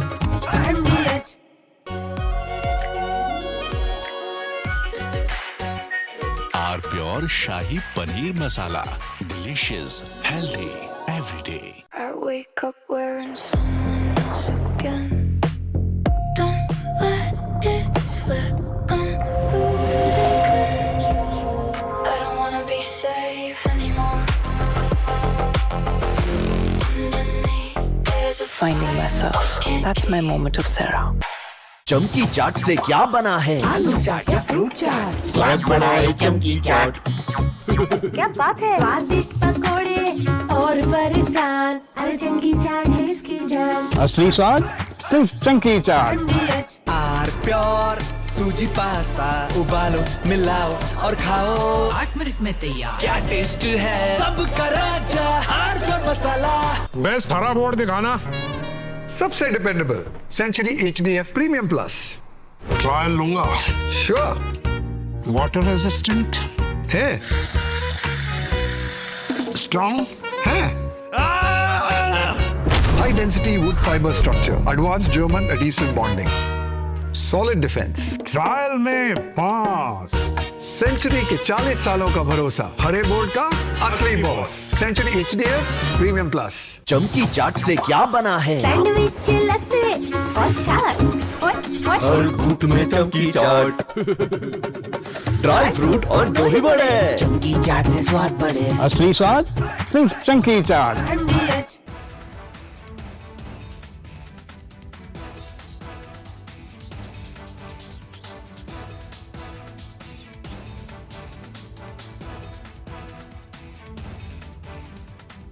Co-powered by Century HDF Premium Plus, Hare board का असली boss.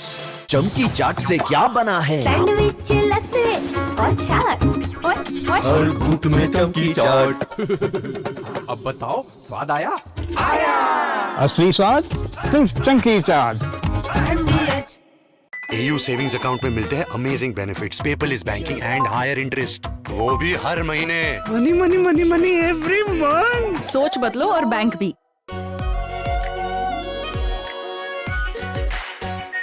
Are pure shahi paneer masala, delicious, healthy everyday. चमकी चाट से क्या बना है? आलू चाट या फ्रूट चाट। स्वाद बनाए चमकी चाट। क्या बात है? स्वादिष्ट पकोड़े और बरसान, अरे चंकी चाट है इसकी जान। असली स्वाद सिर्फ चंकी चाट। पापा सॉरी यार, गलती हो गई है। ये चोट खर्चा वर्चा। अरे लास्ट बॉल पे छक्का भी तुम्हारा। छक्का? सब कैशलेस हो गया है। हाँ। ला भाई मेरा बैट। वो अभी तो ठीक हुआ तू। चार्ज हुआ यार। बैट किसका है? टाटा AIG है तो भरोसा है। आर प्योर सूजी पास्ता, उबालो मिलाओ और खाओ। 8 मिनट में तैयार। क्या टेस्ट है सबका राजा, आर प्योर मसाला। चमकी चाट से क्या बना है? सैंडविच लस्सी और छाछ हर घूंट में चमकी चाट। ड्राई फ्रूट और दही बड़े, चमकी चाट से स्वाद बढ़े। असली स्वाद सिर्फ चंकी चाट। केसरिया से मन जोगी हुआ रे, दिल झूमे देखो मतवारा हुआ रे। केसरिया से मन जोगी। हर पल मनाओ केसरी त्योहार। विमल, बोलो जुबान Kesari. Not shared for 5 years.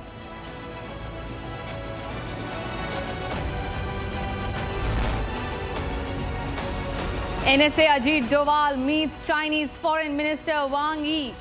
Border peace talks and 3,488-kilometer line of actual control in focus.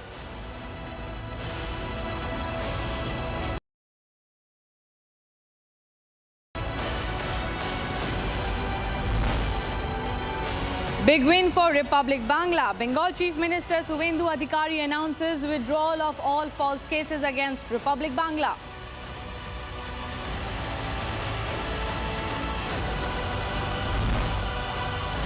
Bengal Chief Minister Suvendu says Republic Bangla was the biggest victim of Mamta rule. CM says withdrawing all 31 cases.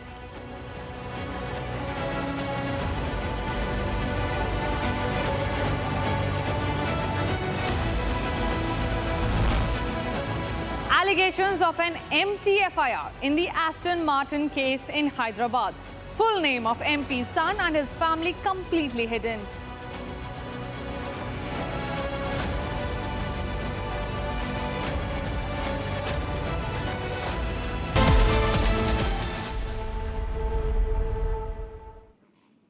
A political row has erupted in Tamil Nadu over a woman's dress. What began as a social media video has now triggered a war of words between the TVK and DMK. Take a look.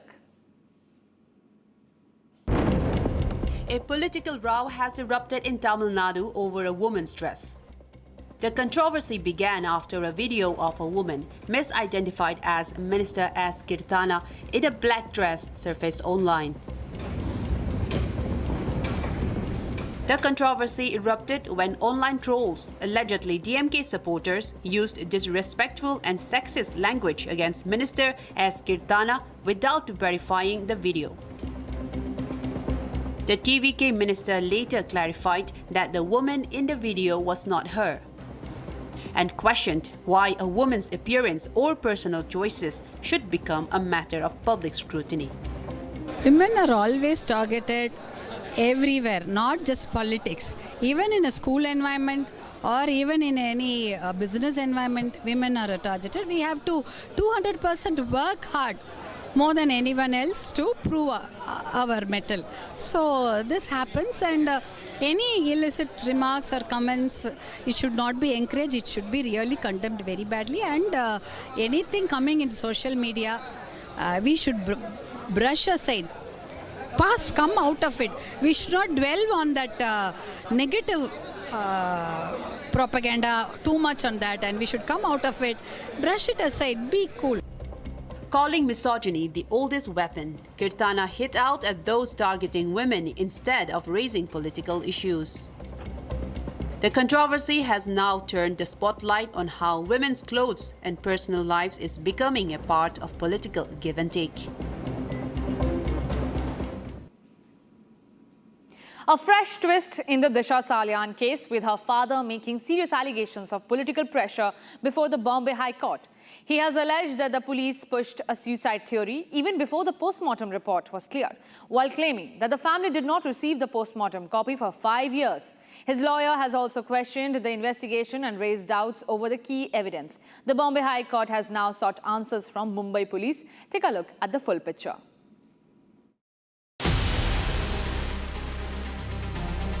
Six years after Disha Salyan's death, fresh questions are now being raised in the Bombay High Court. Disha's father has revealed in the court that he was under pressure from then Maharashtra Chief Minister Uddhav Thackeray and former Mumbai Police Commissioner Parambir Singh. Her father claimed that Thackeray's tried to malign Disha Salyan. Disha's father, Satish Salyan, claims that people from Aditya Thackeray's team contacted him after Disha's death and pressured him to accept the suicide theory. Satish Salyan has revealed before the High Court that the police tried to cook up the suicide theory. He also revealed that Disha's body was found in a nude condition. 2 दिन के बाद date दिया हम लोग को, 27 को वापस date दिया उन्होंने. फिर अच्छा आर्गुमेंट हो जाएगा अपना, और जो डिटेल्स है कंप्लीट सामने आ जाएगा सबसे. जो उन लोग ने आदित्य ठाकरे ने किया है अभी तक सब बाहर आ जाएगा अपना. Her father's lawyer has claimed police declared suicide even before the post-mortem report was available. He also claimed that the post-mortem was conducted days later and its copy was not given to the family for 5 years. The petitioner asked police officer that how come there are no blood stains if she has fallen from a height. The bench has questioned why key documents were not provided to the family. Court is just hearing both the parties. Court said we are open. We want to verify the records, verify the law, and then we will give our decision by mostly by 27th, within 3 days. And now today is part third, matter kept on 27th at 11. Disha Salian died on June 8, 2020, 6 days before Sushant Singh Rajput's death. Police had registered an accidental death report while her family has continued to question the circumstances of her death. Her father's fight for justice continues even after 6 years. National Security Advisor Ajit Doval has arrived in Beijing for a 2-day visit ahead of the 25th round of India-China Special Representatives talks on the boundary question. Doval will meet Chinese Foreign Minister Wang on August 25 with the 3,488-kilometer border dispute and stability along the LAC at the center of discussions. The talks comes ahead of the expected visit of the Chinese President Xi Jinping to India for the BRICS summit. Take a look at this report.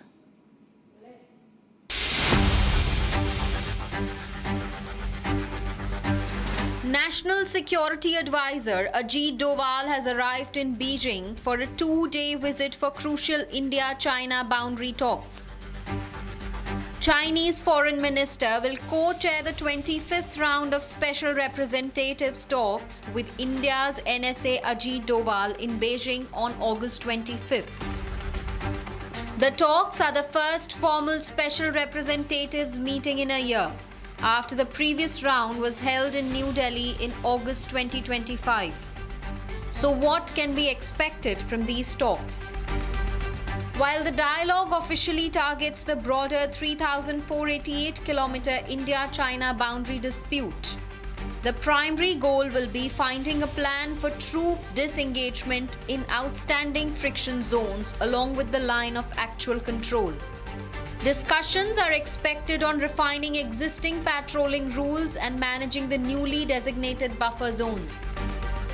I think this is a great opportunity for India and China to reset, two neighbors with a deep cultural past who need to understand more about each other. They need to settle these the boundary disputes, and they need to start acting on behalf of their own citizens, not the citizens or political interests that are thousands and thousands of miles away and clearly do not care about the welfare of either nation. But the border conversation extends beyond Ladakh, with the sensitive Bhutan-Doklam Tri-Junction also a strategic concern for New Delhi. India is also expected to keep its focus on Chinese claims and military infrastructure along the Arunachal Pradesh frontier. Sending a firm message ahead of the talks, New Delhi had recently formalized local names for 27 geographical features in Arunachal Pradesh. At the same time, there are signs of a gradual thaw in bilateral ties, with trade, investment prospects, visas, and flights showing renewed movement. The timing adds another layer, with the talks coming ahead of the BRICS summit and the expected visit of Chinese President Xi Jinping to India. Doval's Beijing visit puts the boundary question, LAC stability, and the broader India-China relationship back at the center of high-level diplomacy. In a shocking news from Maharashtra, massive fire broke out in the newborn ward of the Amravati District Women's Hospital in the state. 3 newborns died after suffering severe burns in the fire. A few families remain uninformed about their children's whereabouts. Amravati MLA Sulbha Korke claimed that the fire was triggered by an explosion in a ventilator. Several infants were safely rescued during the incident. Maharashtra Chief Minister Devendra Fadnavis has assured probe. But let's take a full picture of this in this report.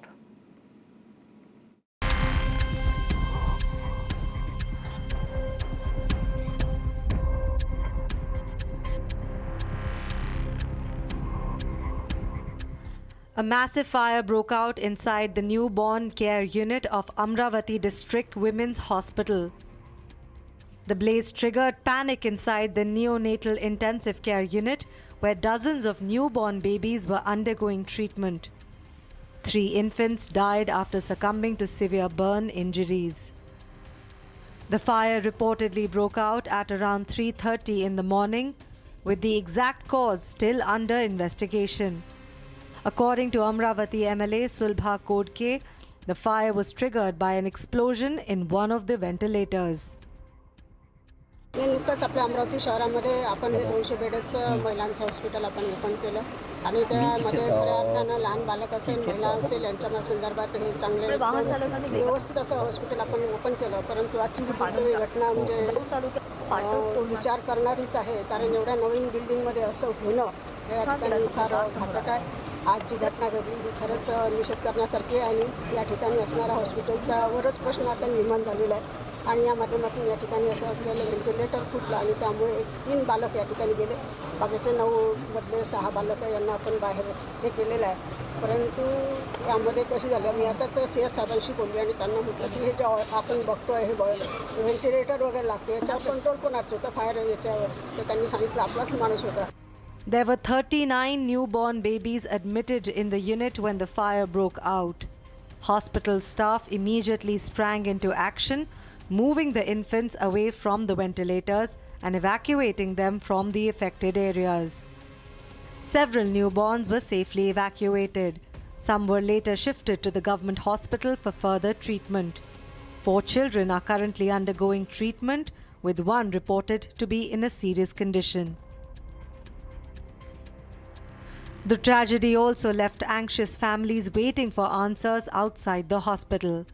हमको यही बताया गया था कि तुम्हारे बच्चे को wait का प्रॉब्लम है, उसको आईसीयू में रखेंगे, और हमको 2 दिन से तो मिलन नहीं दिए बच्चे को, और रात में ऐसा हादसा हो गया. फिर हम बच्चे को ढूंढने आए तो बच्चा हमारा दिखने रहा, लापता बच्चा दिख रहा हमारे को. जिस वार्ड में ये 9 बच्चे थे उसी वार्ड में आपका बच्चा था? हाँ जी. Another family member said his nephew was rescued but remains in critical condition. गड़ा शंभू में था, मेरा भाई यहाँ पर था बच्चे के पास. उसका फ़ोन आया मेरे को 3:30 बजे कि भैया यहाँ आग लग गई और वो बच्चे को भी अंगार लग गई है, थोड़ी भड़क ये लगा है. तो फिर मैं तुरंत यहाँ आया तो बच्चे को यहाँ पर सुपर में एडमिट कराए. सुपर में एडमिट कराए तो बच्चे की हालत अभी नाजुक है और उसको हमने यहाँ पर डॉक्टर में इसलिए एडमिट करे थे क्योंकि उसकी सांस लेने की भी दिक्कत थी, सांस कमज़ोर था, ले नहीं रहा था. तो वहाँ 8 दिन से हमने यहाँ एडमिट था. तो रात में ये हादसा हो गया और यहाँ पर अभी उन्होंने सुपर फैसिलिटी में यहाँ पर लाके एडमिट करा दिए. अब यहाँ पर हमको बच्चे का कुछ भी लोकेशन बता नहीं रहे हो कि बच्चे को क्या हुआ है. Maharashtra's Chief Minister Devendra Fadnavis has also expressed his shock to the incident. The exact cause of the fire remains unclear, even as the questions are now being raised over the hospital safety and the circumstances surrounding the ventilator malfunction. The incident has left 3 families grieving and several others waiting anxiously for the condition and whereabouts of their newborns.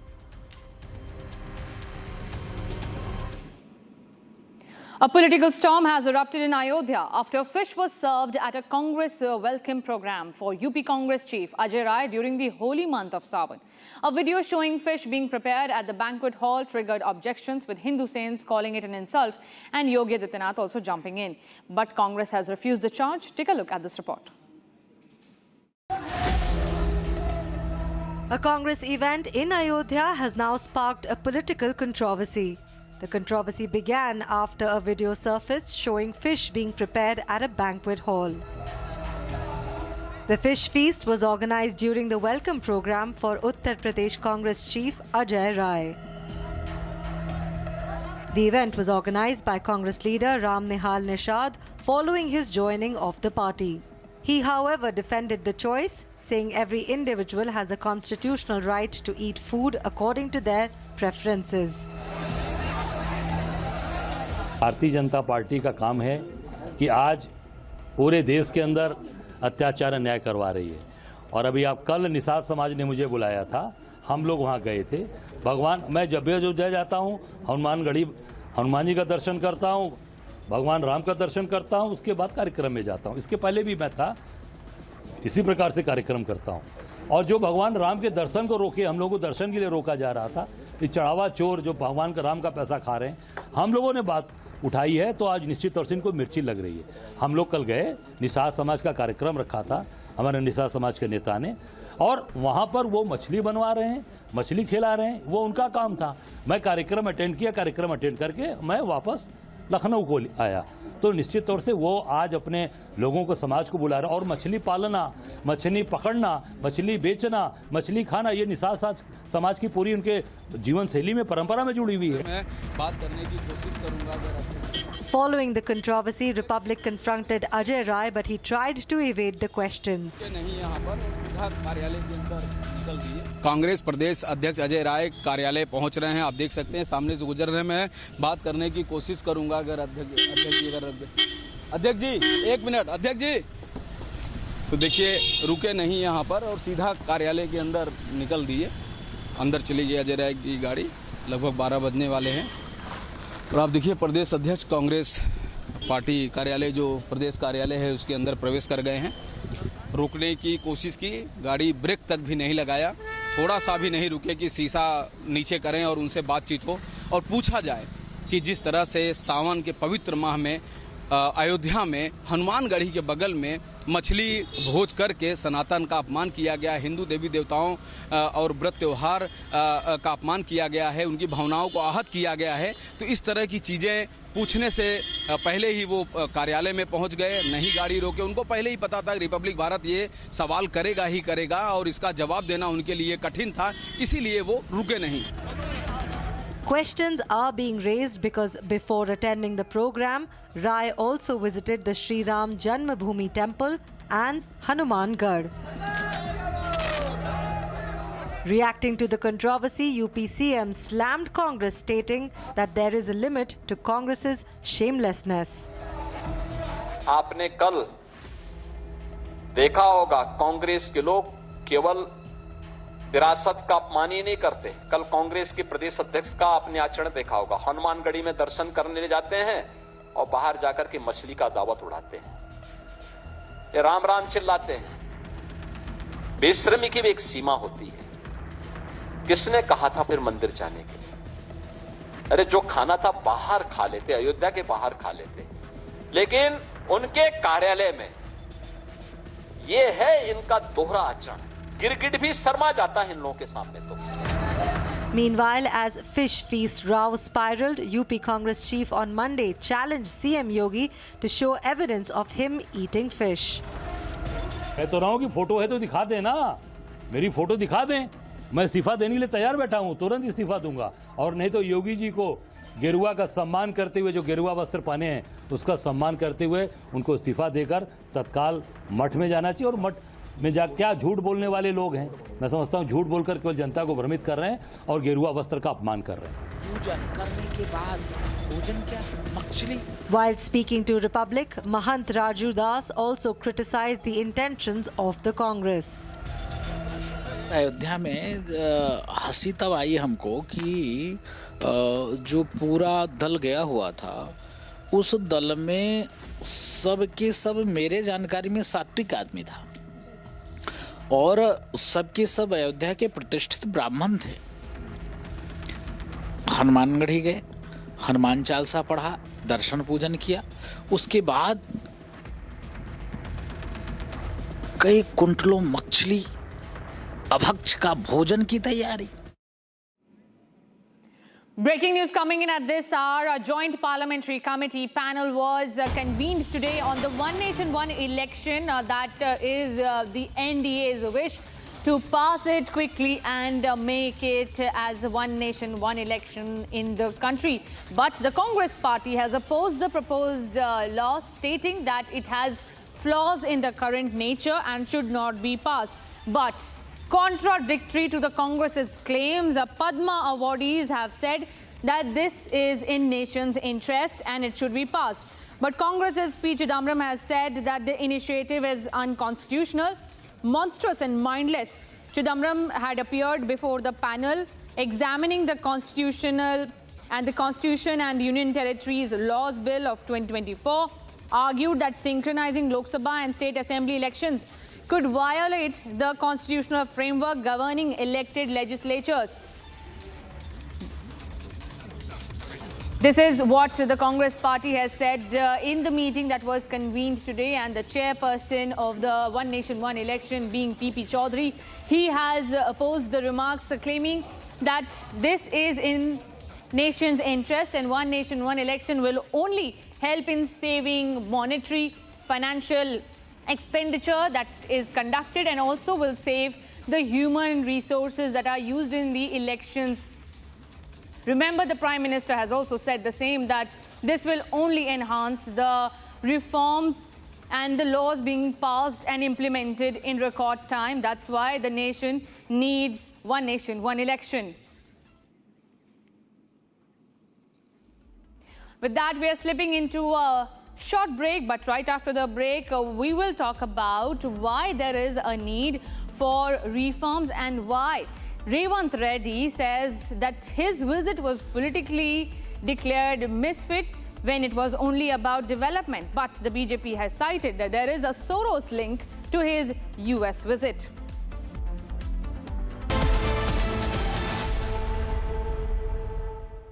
Co-powered by Crystal Crop Protection, देश का किसान, देश का hero. कुछ तो सस्ता लो, सब बढ़िया लो। इसमें क्या खास बात है? थोड़े में ज्यादा स्वाद, यही तो है इसकी खास बात। 13,000 placements last year. At Amity, we are committed to nurturing passionate, hardworking and proactive professionals. चमकी चाट से क्या बना है? सैंडविच, लस्सी और छाछ और हर घूंट में चमकी चाट। अब बताओ, स्वाद आया? आया। असली स्वाद सिर्फ चंकी चाट।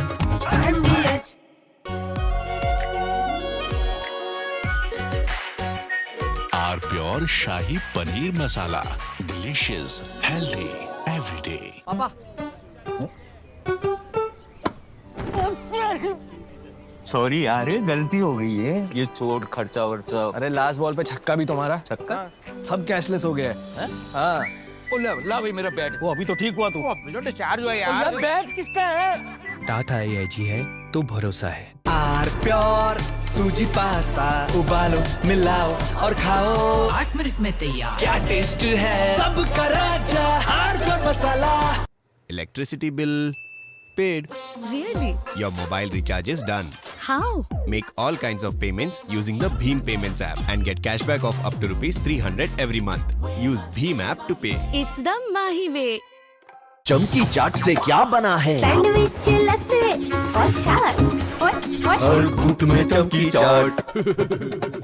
ड्राई फ्रूट और दही बड़े। चमकी चाट से स्वाद बढ़े। असली स्वाद सिर्फ चंकी चाट। कुछ तो सस्ता लो, सब बढ़िया लो। इसमें क्या खास बात है? थोड़े में ज्यादा स्वाद, यही तो है इसकी खास बात।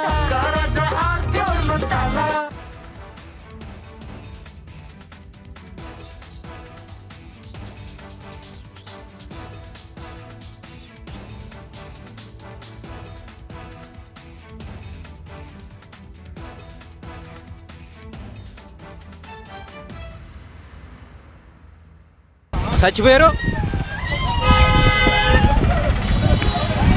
कैसे करके क्या हो जाए, हो गया, हम लोग को कुछ पता नहीं चला, तो हम लोग अभी क्या करेगा, क्या नहीं, कैसे चलेगा।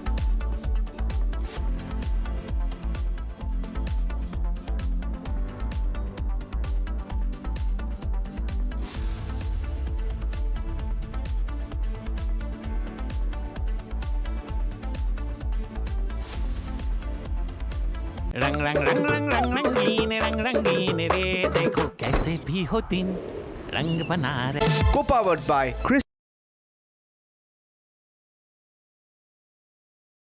Co-powered by Crystal Crop Protection, देश का किसान, देश का हीरो। केसरिया से मन जोगी हुआ रे, दिल झूमे देखो मतवारा हुआ रे। केसरिया से मन जोगी हुआ। हर पल मनाओ केसरी त्योहार। विमल, बोलो जुबान केसरी।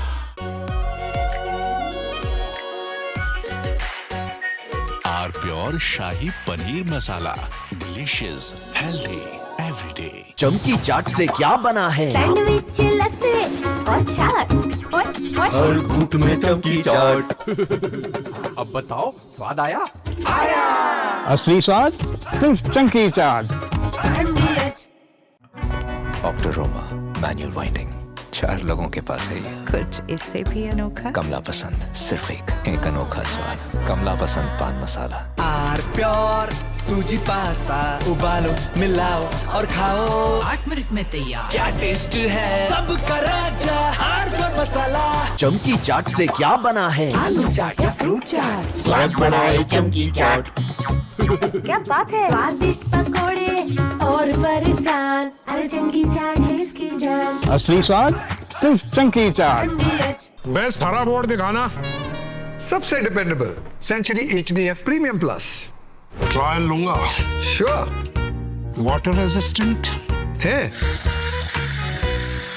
स्ट्रॉन्ग है, high density wood fibre structure, advance German adhesive bonding, solid defence. Trial में पास। सेंचुरी के 40 सालों का भरोसा, हरे बोर्ड का असली boss. Century HDF premium plus. कुछ तो सस्ता लो, सब बढ़िया लो। इसमें क्या खास बात है? थोड़े में ज्यादा स्वाद, यही तो है इसकी खास बात। सबका राजा R pure masala.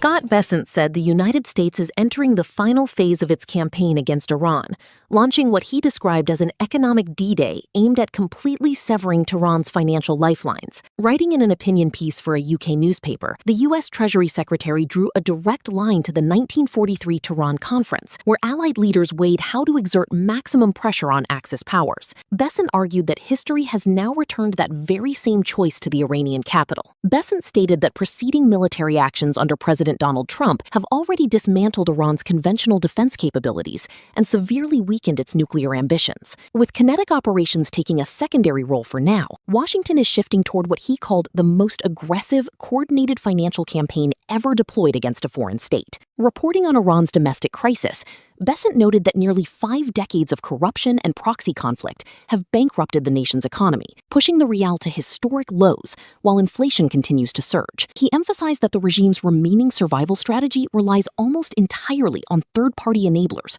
willing to conduct illicit trade with Tehran. The Treasury Secretary highlighted specific channels, including foreign energy buyers, shadow banking networks, free trade exchange houses, and maritime registries that allow Iran to bypass restrictions. Citing 17th century philosopher Blaise Pascal, Bessent noted that uncertainty in geopolitical risk demands a far higher price for error, warning that foreign nations attempting to buy safety by maintaining economic ties to Tehran have crossed the limit of American tolerance. Looking at the broader global impact, Bessent outlined an explicit choice for international markets. Financial institutions and foreign governments that sever ties with Tehran will protect their access to global capital and bolster market stability. Conversely, any entity that continues serving as a financial artery to the regime, whether intentionally or through willful negligence, will face complete economic isolation and be treated by Washington as a global pariah. Bessent concluded by emphasizing that while total financial isolation aims to achieve U.S. objectives without further armed force, American enforcement is non-negotiable. He warned that should the regime resort to military action against U.S. forces or regional allies as its economy collapses, the administration will respond immediately and decisively, forcing foreign partners to decide whether they are truly willing to risk their own economic futures on Tehran. شما بندهای تفاهم نامه رو نگاه بکنید، یه بند پیدا نمی‌کنید که در اونجا ما واداده باشیم سرمایه پول ظریف‌ترین موجود. Revanth Reddy was blocked from going to America. He's a chief minister. He says every other chief minister is allowed to go. The prime minister goes wherever he wants. Why can't I? That controversy is at 8 p.m. At 8:30 p.m., eyebrows raised over the Aston Martin MTFIR cover-up. Why did Telangana police hide the MP's name from the FIR?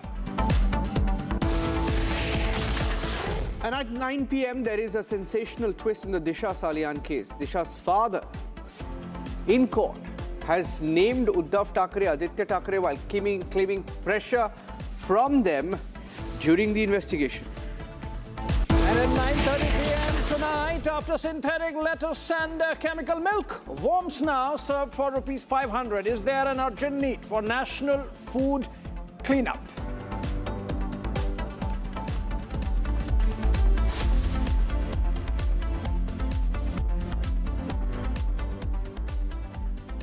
So, ladies and gentlemen, the first subject tonight is on a chief minister who was blocked from visiting America. He didn't get the clearance from the government to visit America. He was in UK, but his America leg of the visit was blocked. Now, he claims, that is Revant Reddy claims, that he was going there for investments. But Abhishek, there is this constant Soros link that the BJP talks about. Anti-India characters, known anti-India characters that they meet overseas. Are they anti-India or are they anti-Modi? Well, both. And what investments can Zoran Mamdani help raise? And he is the chief minister. Revant Reddy is the chief minister of his state.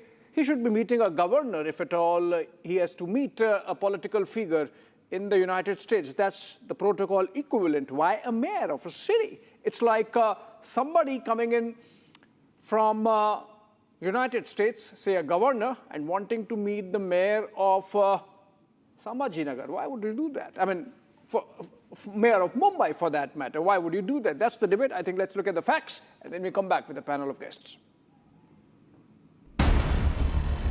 Investment tour or something more? Telangana Chief Minister Revant Reddy's UK visit is under scrutiny. The BJP has specifically questioned Revant's visit over his engagements with Maya Tudor and Faisal Devji. This is a worry for entire state of Telangana. This is actually a worry. It is the issue of national security, national integrity and sovereignty of this country. This is Maya Tudor, an Oxford academician who is a staunch critic of India's politics and democracy. She wrote an article, Why India's Democracy is Dying, and passes commentary on similar lines. Meet Faisal Devji, another scholar known for anti-India criticisms. A fierce proponent of Muslim Zionism who opposed PM Modi's visit to UK in 2013. Why did Revant Reddy meet both of them? This is his response. In December 7th, 8th and 9th, we wanted to organize a investment summit from Telangana state. For that promotion, we have decided to travel UK and US to invite best of the best universities, sports academies and investments. Revant Reddy goes on to justify his meeting with anti-India forces and says his visit to US was not cleared. Government of India has decided to decline permission to visit USA. I have applied, I have given proper format to MEA. But simple single line, they have told that they have given that clearance from political angle is declined. That leads to a bigger question. Who was Revant planning to meet in the US? Because Maya Tudor in her journal on democracy quoted VDEM Institute's statistics, an organization funded by George Soros's Open Society Foundation. What is surfacing now is not a random UK visit, but questions that Revant has to answer.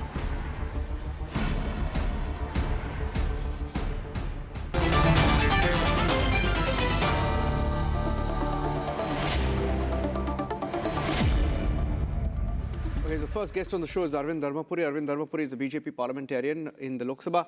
And Arvind Dharmapuri claims that there is a link between Revant Reddy and the people he met. He claims are linked to George Soros. What's the proof, Arvind? Yeah, so he has visited, good evening everyone. He has visited Blavatnik School of Governance at Oxford. And I am not alleging anything. I have picked up from that school's website. And the articles which are posted on the website are how the Modi government is strangling India's democracy. The person, the Prime Minister who has been elected 3 consecutive times with biggest majorities India has seen. Website also posts an article, the India state and its counterproductive counter-terrorism. Have they forgotten that there are 27 serial bomb blasts between 2004 and 2014, killing 1,100 innocent Indian lives? Did we see one serial bomb blast post 2014 in Modi's era? And these are the articles, they have it upon their website. Article upon the international community work through NGOs and civil society organizations to pressure the government on what? To do what? To create chaos in India? To fight against Citizenship Amendment Act? To fight against abrogation of Article 370? What do they want to do? What do they intend to do? Funded by George Soros and co, these institutions? And he has met Maya Tudor, she is from Blavatnik. He has met this school also prominently promotes Kashmiri scholar Mirza Sahib Beg, who has described the 2019 constitutional changes concerning Jammu and Kashmir as a forcible merger with India. And he has met Faisal Devji. He spits venom on Indian system, Indian democracy. And why did he not disclose his meeting with Mamdani? Why was it undisclosed? He's not accepting it. Isn't he denying the meeting, Abhishek? I don't think No, he's gone on record to say I think there was a suggestion that there is a reception for him by the Overseas Congress and Mamdani might have appeared there. So that's the connect. But also, it's likely that it seems that he was supposed to meet J.D. Vance also. Now, the question is whether J.D. Vance, who's Vice President of the United States, or Zoran Mamdani, why political engagements? But that's for the BJP to answer. I mean, you have to also understand. You have to also understand that Revanth Reddy is saying this is against cooperative federalism. Yeah, sir. I will just I mean, let's agree with your argument that these people he was meeting are anti-India or anti-Modi government. But why assume that Revanth Reddy would agree with them? Maybe he would go and talk to them and say, no, India is different. See, all what he claims is he wanted to develop the education system in Telangana. That's what he claims. He has conducted all these meetings for, proposed or whatever he has visited already. Sir, there was a scheme here. It's called fee reimbursement scheme. Entire tuition fee will be reimbursed to SC, ST, BC, economically weaker sections from upper communities and minorities. And this started in 2006-07 by then Congress government. Later, it was stopped by KCR between around 2017. Mr. Rahul Gandhi, during his 2023 election campaign here, he himself promised to waive all the arrears and start the scheme again. 3 साल से he has not paid a penny. Colleges are about to shut down. Hundreds of colleges are about to shut down. And you are claiming that he's going to bring in Oxford or Harvard here. Mr. Dharmapuri, existing institutions, engineering colleges, and this is the same chief minister who calls engineering a criminal waste. The state which gives the world highest number of engineers, particularly software engineers to the world, he says in that state that engineering is criminal waste. Do you expect any of the MNC to employ an engineer from Telangana hereafter? Okay, my question is: is your party looking nervous? Is the centre looking sort of, has come out looking bad for blocking the clearance of a chief minister? I'll tell you why. Exactly a year and a half ago, you had D.K. Shivakumar, the Deputy Chief Minister of Karnataka, then, now the Chief Minister, he went to the US. He attended Kamala Harris's rally. Engagements have been ongoing. So, one will ask you what's wrong. Nothing wrong, sir. I remember UPA government stopping Tarun Gogoi as Chief Minister. And Revant is too small a person for NDA government, Modi's government to be worried about politically. Yeah. Definitely, when the External Affairs called his tour inappropriate, they must be having some serious input. And MP from Telangana, I am worried about the entire Telangana state. This guy has trying to create a network in with this nexus to create chaos in future in Telangana and Hyderabad city. This gentleman has ruined education system. He has ruined Hyderabad's development. Okay. Okay, I'll leave it at that. Thank you, Arvind Dharmapuri, for joining us on the debate today.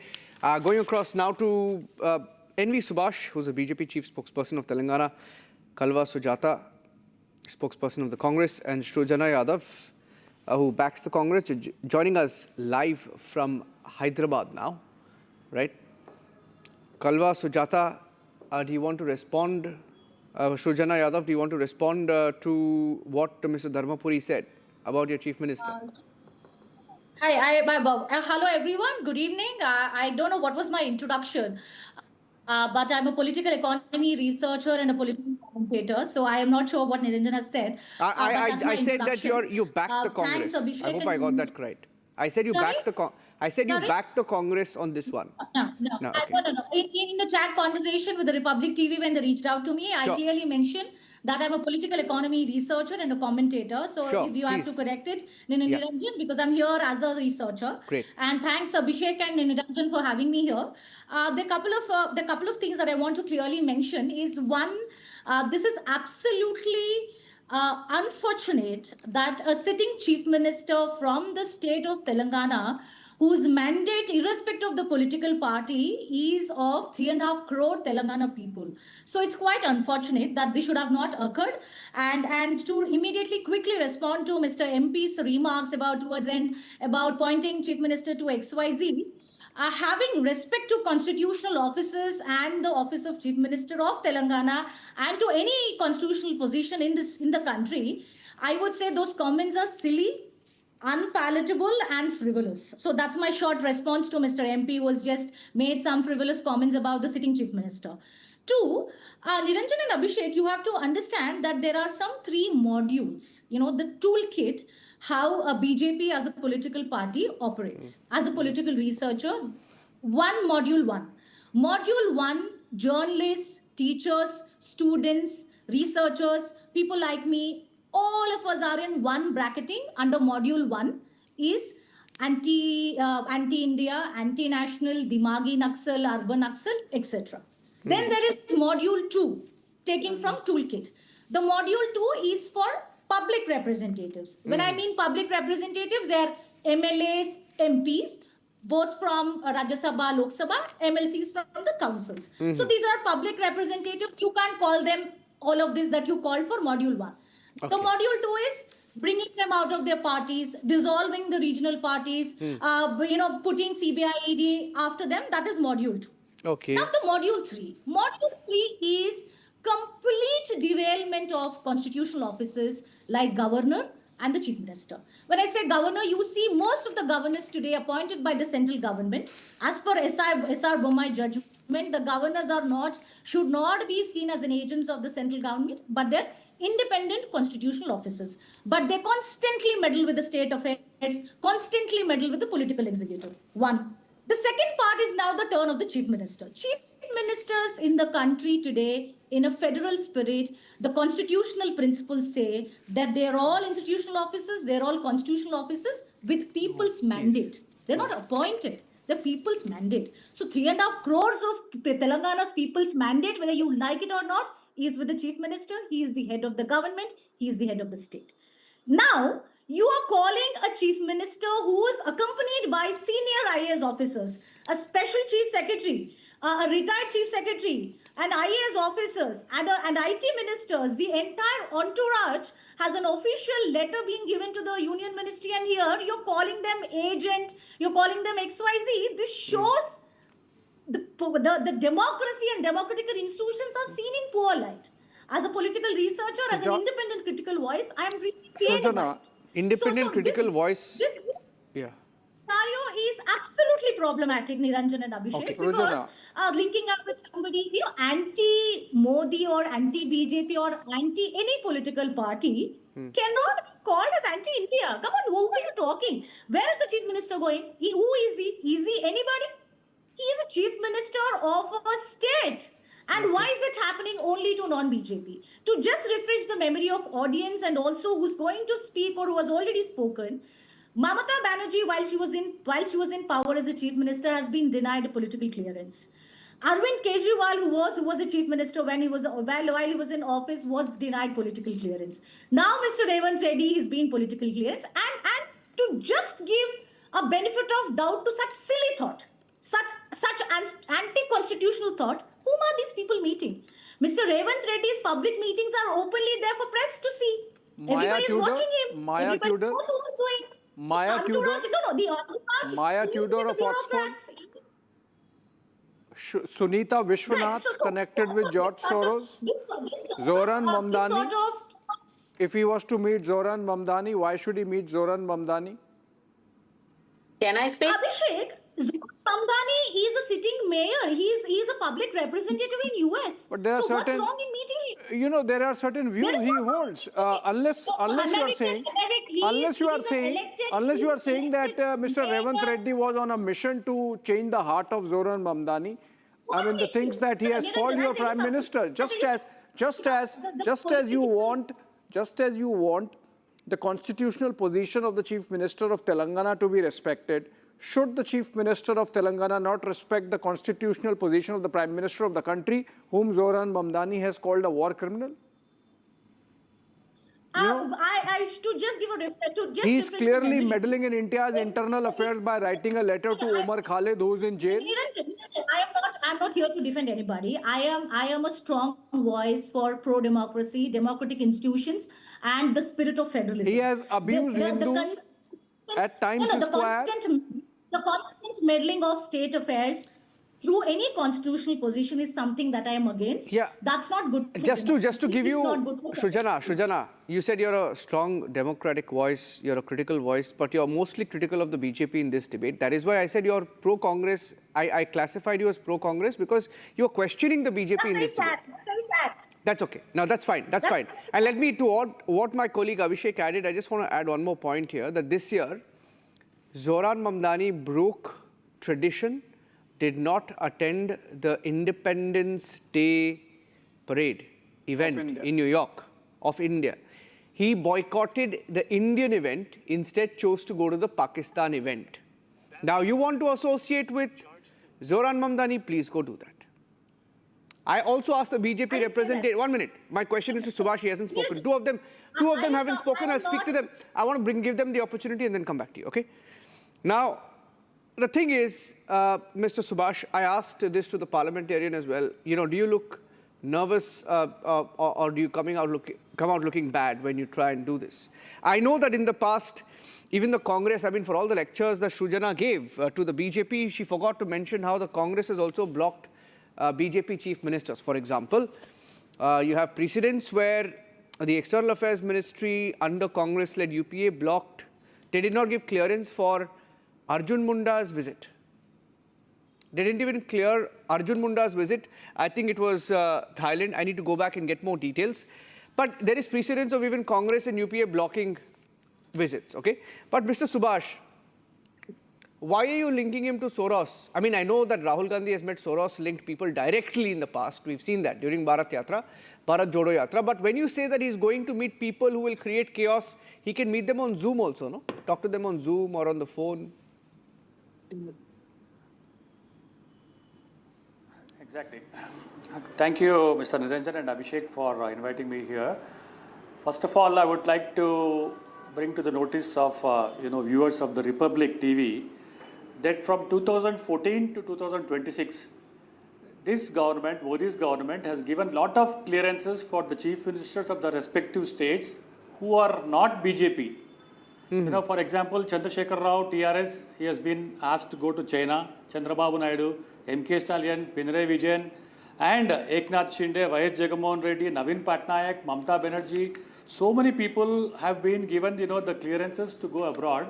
And Revanth Reddy also has been given clearances to go to Davos, and then he went to US, and then he went to Harvard, and then he got a degree also for the certified course also. Why this time his tour itinerary has been cancelled? This is the question, this is the question which BJP is asking, and the Congress party has to give the answer on that.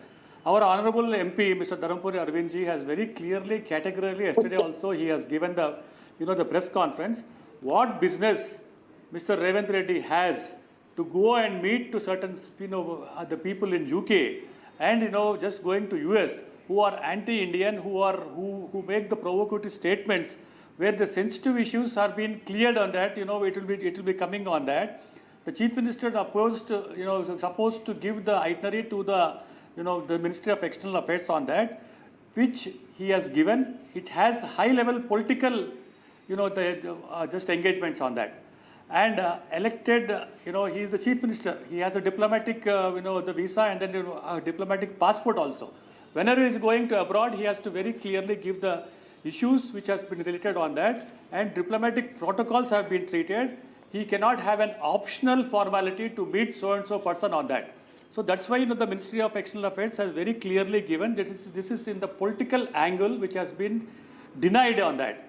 And Revanth Reddy today having the press conference and then blames only Narendra Modi ji about his visit which has been blocked, and thus the investment proposal which he is going to do for the development of the state, it has been blocked on that. Okay. Who asked you to go on that?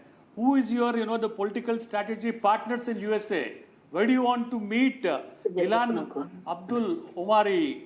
And then why do you want to meet Maya Tudor, Faisal Devji? Why do you want to meet so many other people who are anti-India, the Tukde gang? They go to Pakistan and then they come to Pakistan occupied, the Kashmir. Rahul Gandhi meets, and then you also meet on that. You have gone to abroad so many times. How much investment you have got to Telangana? The Bharatiya Janata Party Telangana has been constantly asking. Sir, I don't think you should mention going to Pakistan, because then the Congress will say that, I don't think that's the right thing to say, because I think there's a self-goal if you mention go to Pakistan. But anyway, Abhishek has a question for, I think... I had a question for Kalwa Sujata, if you can come in. Yes. I'm just focusing on the Ministry of External Affairs statement, which said the program proposed in such cases should be appropriate to the office held and the purpose of the visit.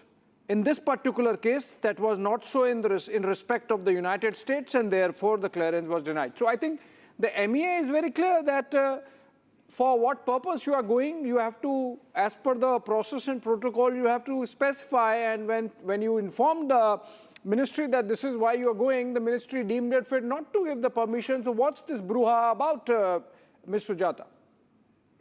Sir, good evening. Can I speak in Hindi? Yes, please. Yes. My साथियों को good evening. Revanth Reddy ji, CM of Telangana, उनका visit आपको पता होगा, शायद पता होगा. उनका विजिट है, फॉरेन अफेयर्स मिनिस्टर को ऑलरेडी इंफॉर्मेशन है, 1 वीक पहले ही इंफॉर्मेशन दिए हैं. जो पर्पस जा रहे थे सीएम जी, स्टेक होल्डर्स मीटिंग के लिए, और एक prestigious of world class university, leading sports institutions investments के लिए, और potential partners, strategy partners investment के लिए यूएस जा रहे थे उन, और प्रमोटिंग तेलंगाना, प्रमोटिंग के लिए sports hub and investments, world class universities.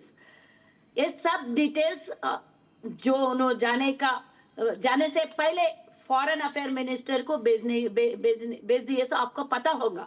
अब जाने के बाद जो हमारे धर्मपुरी अरविंद जी, हमारे तेलंगाना के एमपी है, उनके बातों पे कोई भी तेलंगाना में भरोसा नहीं करते. उन सबसे ज्यादा झूठा तेलंगाना में कौन है? एमपी अरविंद जी है. उनको सब यही रोज हर दिन यही झूठे बातें करना, सिर्फ लाइमलाइट में रहना, मीडिया में रहना, मीडिया में फोकस होना, बस उनका टाइम वक्त पूरा इसके ऊपर ही रहता है। जो उनके कॉन्स्टिट्यूंसी एमपी कॉन्स्टिट्यूंसी है वहाँ काम नहीं करते। Please sorry, don't disturb me, don't disturb me, don't disturb. आप बात करने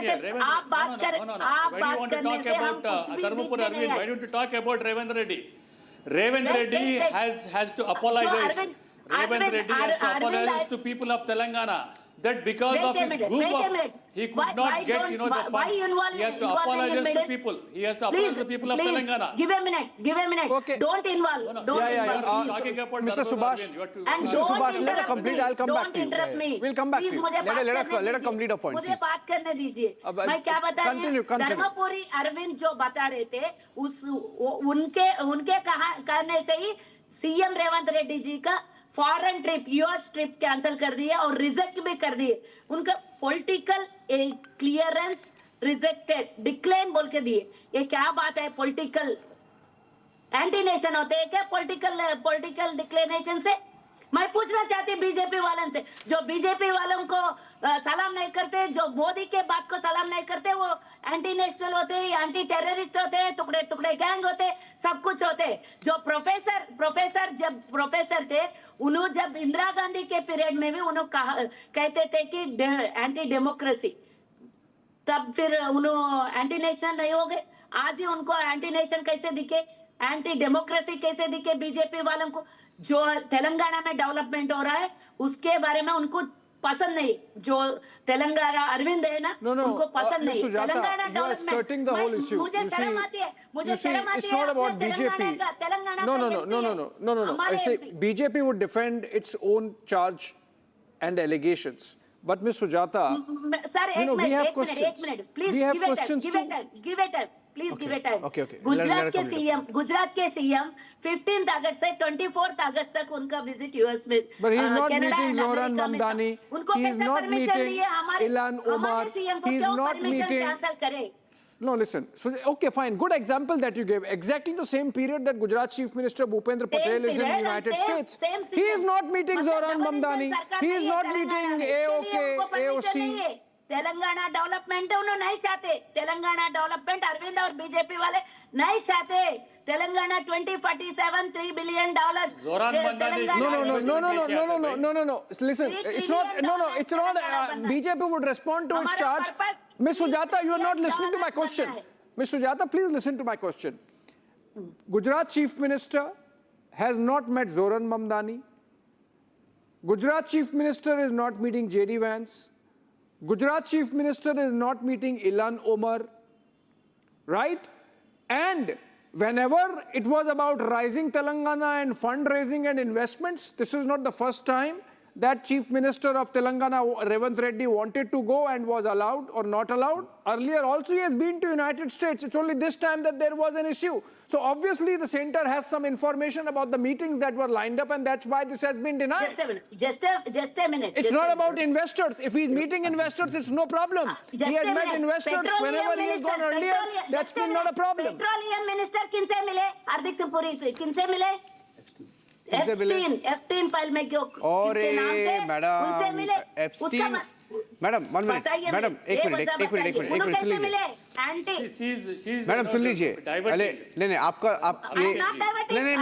क्या बात कर रहे हैं? एक मिनट ये जो आप बात कर रहे हैं ना एप्स्टीन फाइल्स का, ये जो जेफरी एप्स्टीन है, right?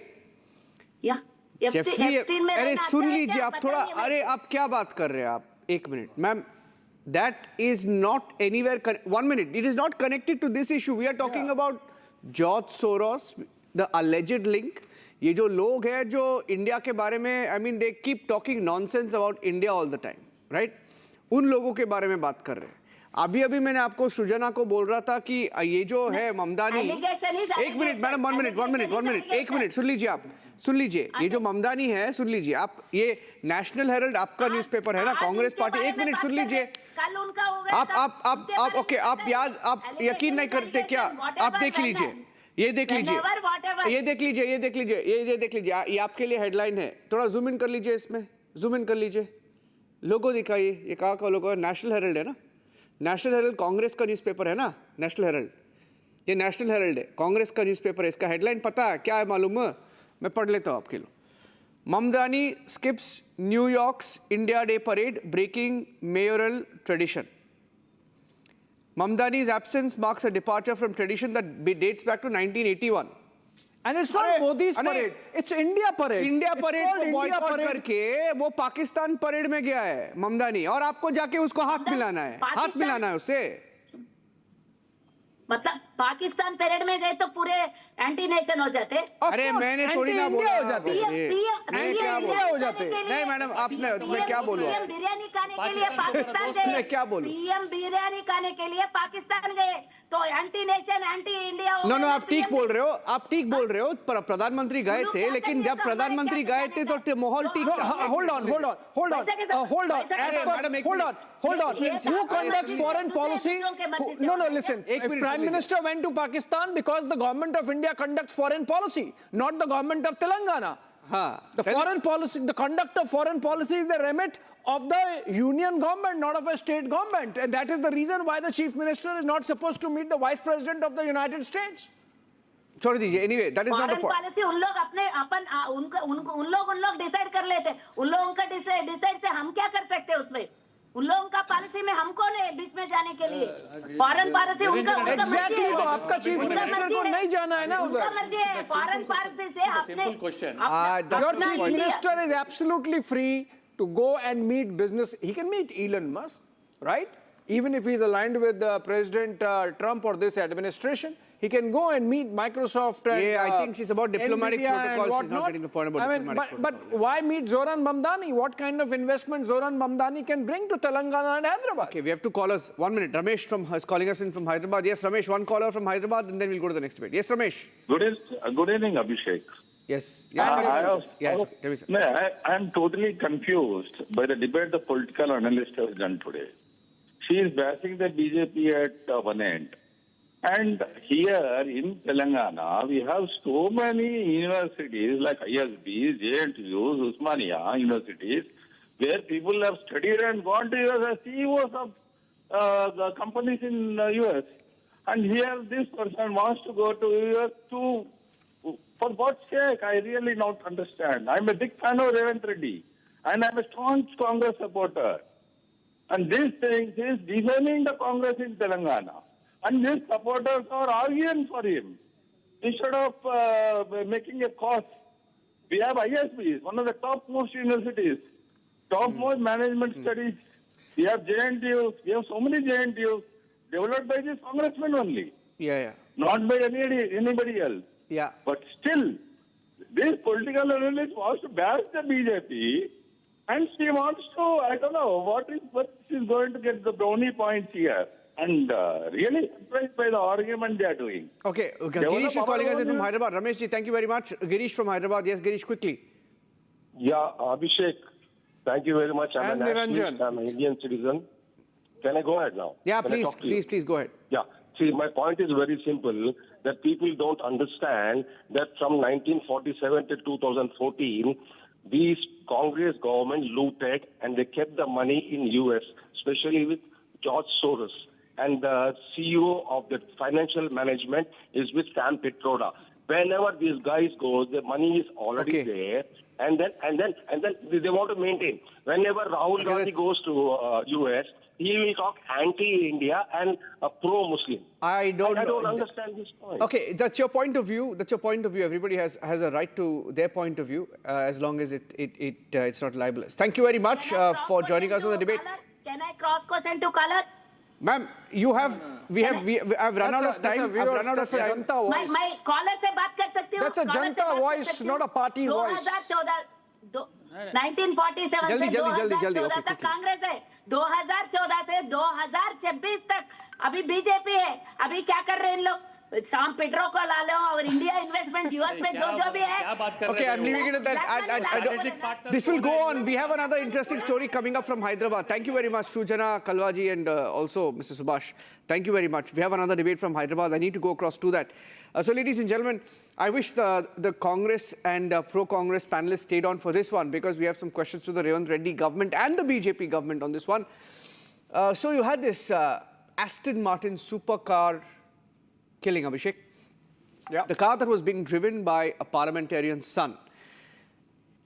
driving at high speed, driving rashly, rams into a girl, 26 years old. She dies on the spot. She's the only earning member of a family in Odisha. Was sending back money every month.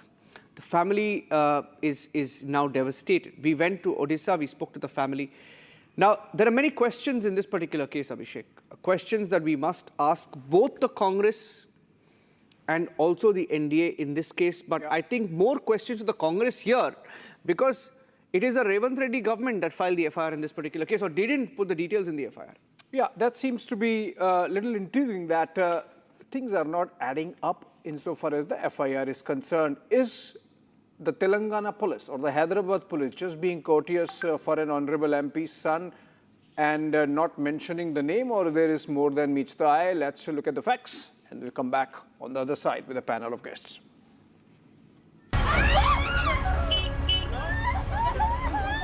26-year-old Bharti was crushed to death by a speeding Aston Martin car on August 16th. Stop.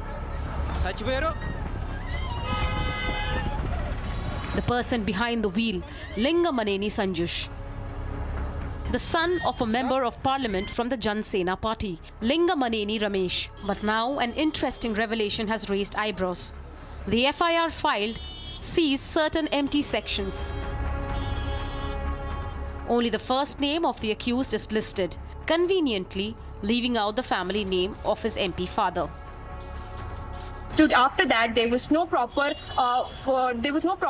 traction to the investigation that had happened. The police say that they are waiting for technical evidences because his blood samples were also sent to SSL to identify whether he was under any influence or under drug substances as well. But the larger question remains: where is the investigation heading? Why is no CCTV footages have been released yet to the public eye? And the third question is, why is there no concrete conclusion to the entire case despite the accident happened on August 16th?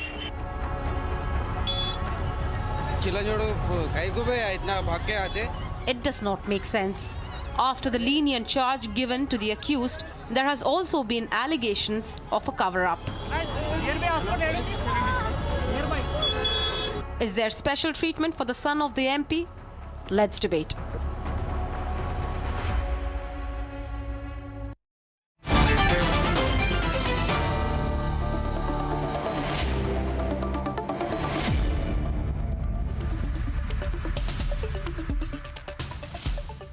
Right, we don't seem to be having a Congress-leaning voice on this panel. Joining us, Syed Asad Abbas, political analyst, joins us live from Bengaluru, takes the Aam Aadmi Party line.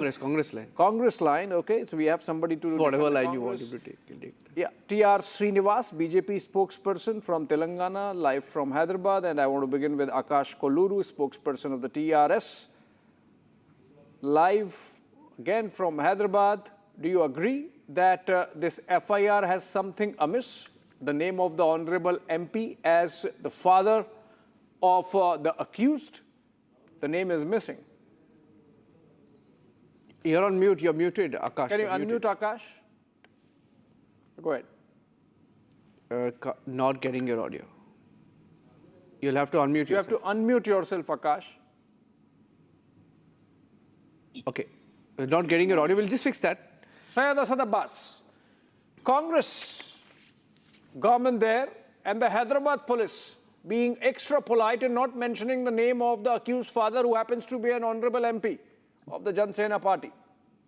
Abhishek sir, firstly, I absolutely do not think so. The Congress Telangana government is anyway defending or supporting this accused. Let us understand that Jan Sena is an alliance with the Bharatiya Janata Party. And also, the Telangana Congress or Revanth Reddy's government has absolutely nothing to do with Jan Sena, the Rajya Sabha MP of the same, or even the ally of the BJP. So therefore, I think it's uncalled for, unfair to put the blame on the Telangana Congress government. But let us understand, the police has come out in their own defense and they have released a statement. They have defended their decision not to immediately arrest Sanjush, because as registered under section 106(1) of the BNS, which carries maximum punishment of 5 years. DCP Ritiraj said preliminary drug and alcohol tests were found to be negative. So therefore, under the Supreme Court's case of Arnesh Kumar guidelines and Section 35(1) of the BNSS, arrest was not considered necessary at that stage. The police time and again, including the DCP Ritiraj, has time and again come and given their official statement. Well, if you ask me, yes, his father's name must and should have been mentioned. There are no two ways about it. And who would have mentioned it? Jal 1 Sena minute. must- Who would have to mention it on the FIR? I have the FIR copy here. I have the FIR copy. His name is just mentioned as Sanjush. His father's name not there. Father/husband's name empty. Occupation empty. Age empty. Address, house number empty. Street, village empty. Area, mandal empty. I have the entire. This is the FIR copy in my hand. Right? Is this fill in the blanks? Yeah. Is this fill in the blanks homework? Yeah. Everything is. With convenience. Abhishek, but interestingly, it's the BJP is not even speaking on this because BJP also will be questioned on it. Because see, you see, the silence is being questioned. We can ask them. Mr. Srinivas, why aren't you raising questions of the Telangana government or the police? Because it will hurt your alliance as well, right? Abhishek ji and Niranjan, it's a pleasure to be on Republic. Thank you very much, and pleasure to see my friend Mr. Syed Abbas here, usually defending Congress. Let me take a bipartisan view here. SC case number 790/2021, dated 23rd November 2019. Similar case happened 5 kilometers away when a car, this time also red, Volkswagen, which flew from the biodiversity flyover, just like what cars fly in the Rohit Shetty movies, is landed on a girl, and the girl died instantly, 2 were injured. See, why I'm telling you, giving a precedence here is, here also the case did not close, it did not go for conclusion. What I would like to take a bipartisan view here and tell the viewers of Republic through you is, we are aware of the facts. A girl has lost her life, the only earning member With due respect, from sir, Odisha. why exactly a bipartisan view? Yeah, interesting bipartisan view. Second, I would request the Cyberabad Police Commissioner to come out and hold a detailed press conference, plug in all the details, all the leads, and put it in the public domain so that once and for all, people have the faith in the policing infrastructure, policing system, that things are going right. And even an MP or even a common person will have the same law abiding and same Why law don't you hold a protecting news them. conference, sir? Why don't you hold a news conference? Why doesn't the BJP hold it? Why don't the BJP hold the news conference? 1, 2, why are you taking a bipartisan view? Because last I checked, speaking up for the citizen should never be bipartisan view. It should be a very partisan view in view of the citizen. Point number 3, 1 minute. I'll tell you. It is so interesting, Abhishek, I found out. I'll take 2 cases, okay? 2 cases.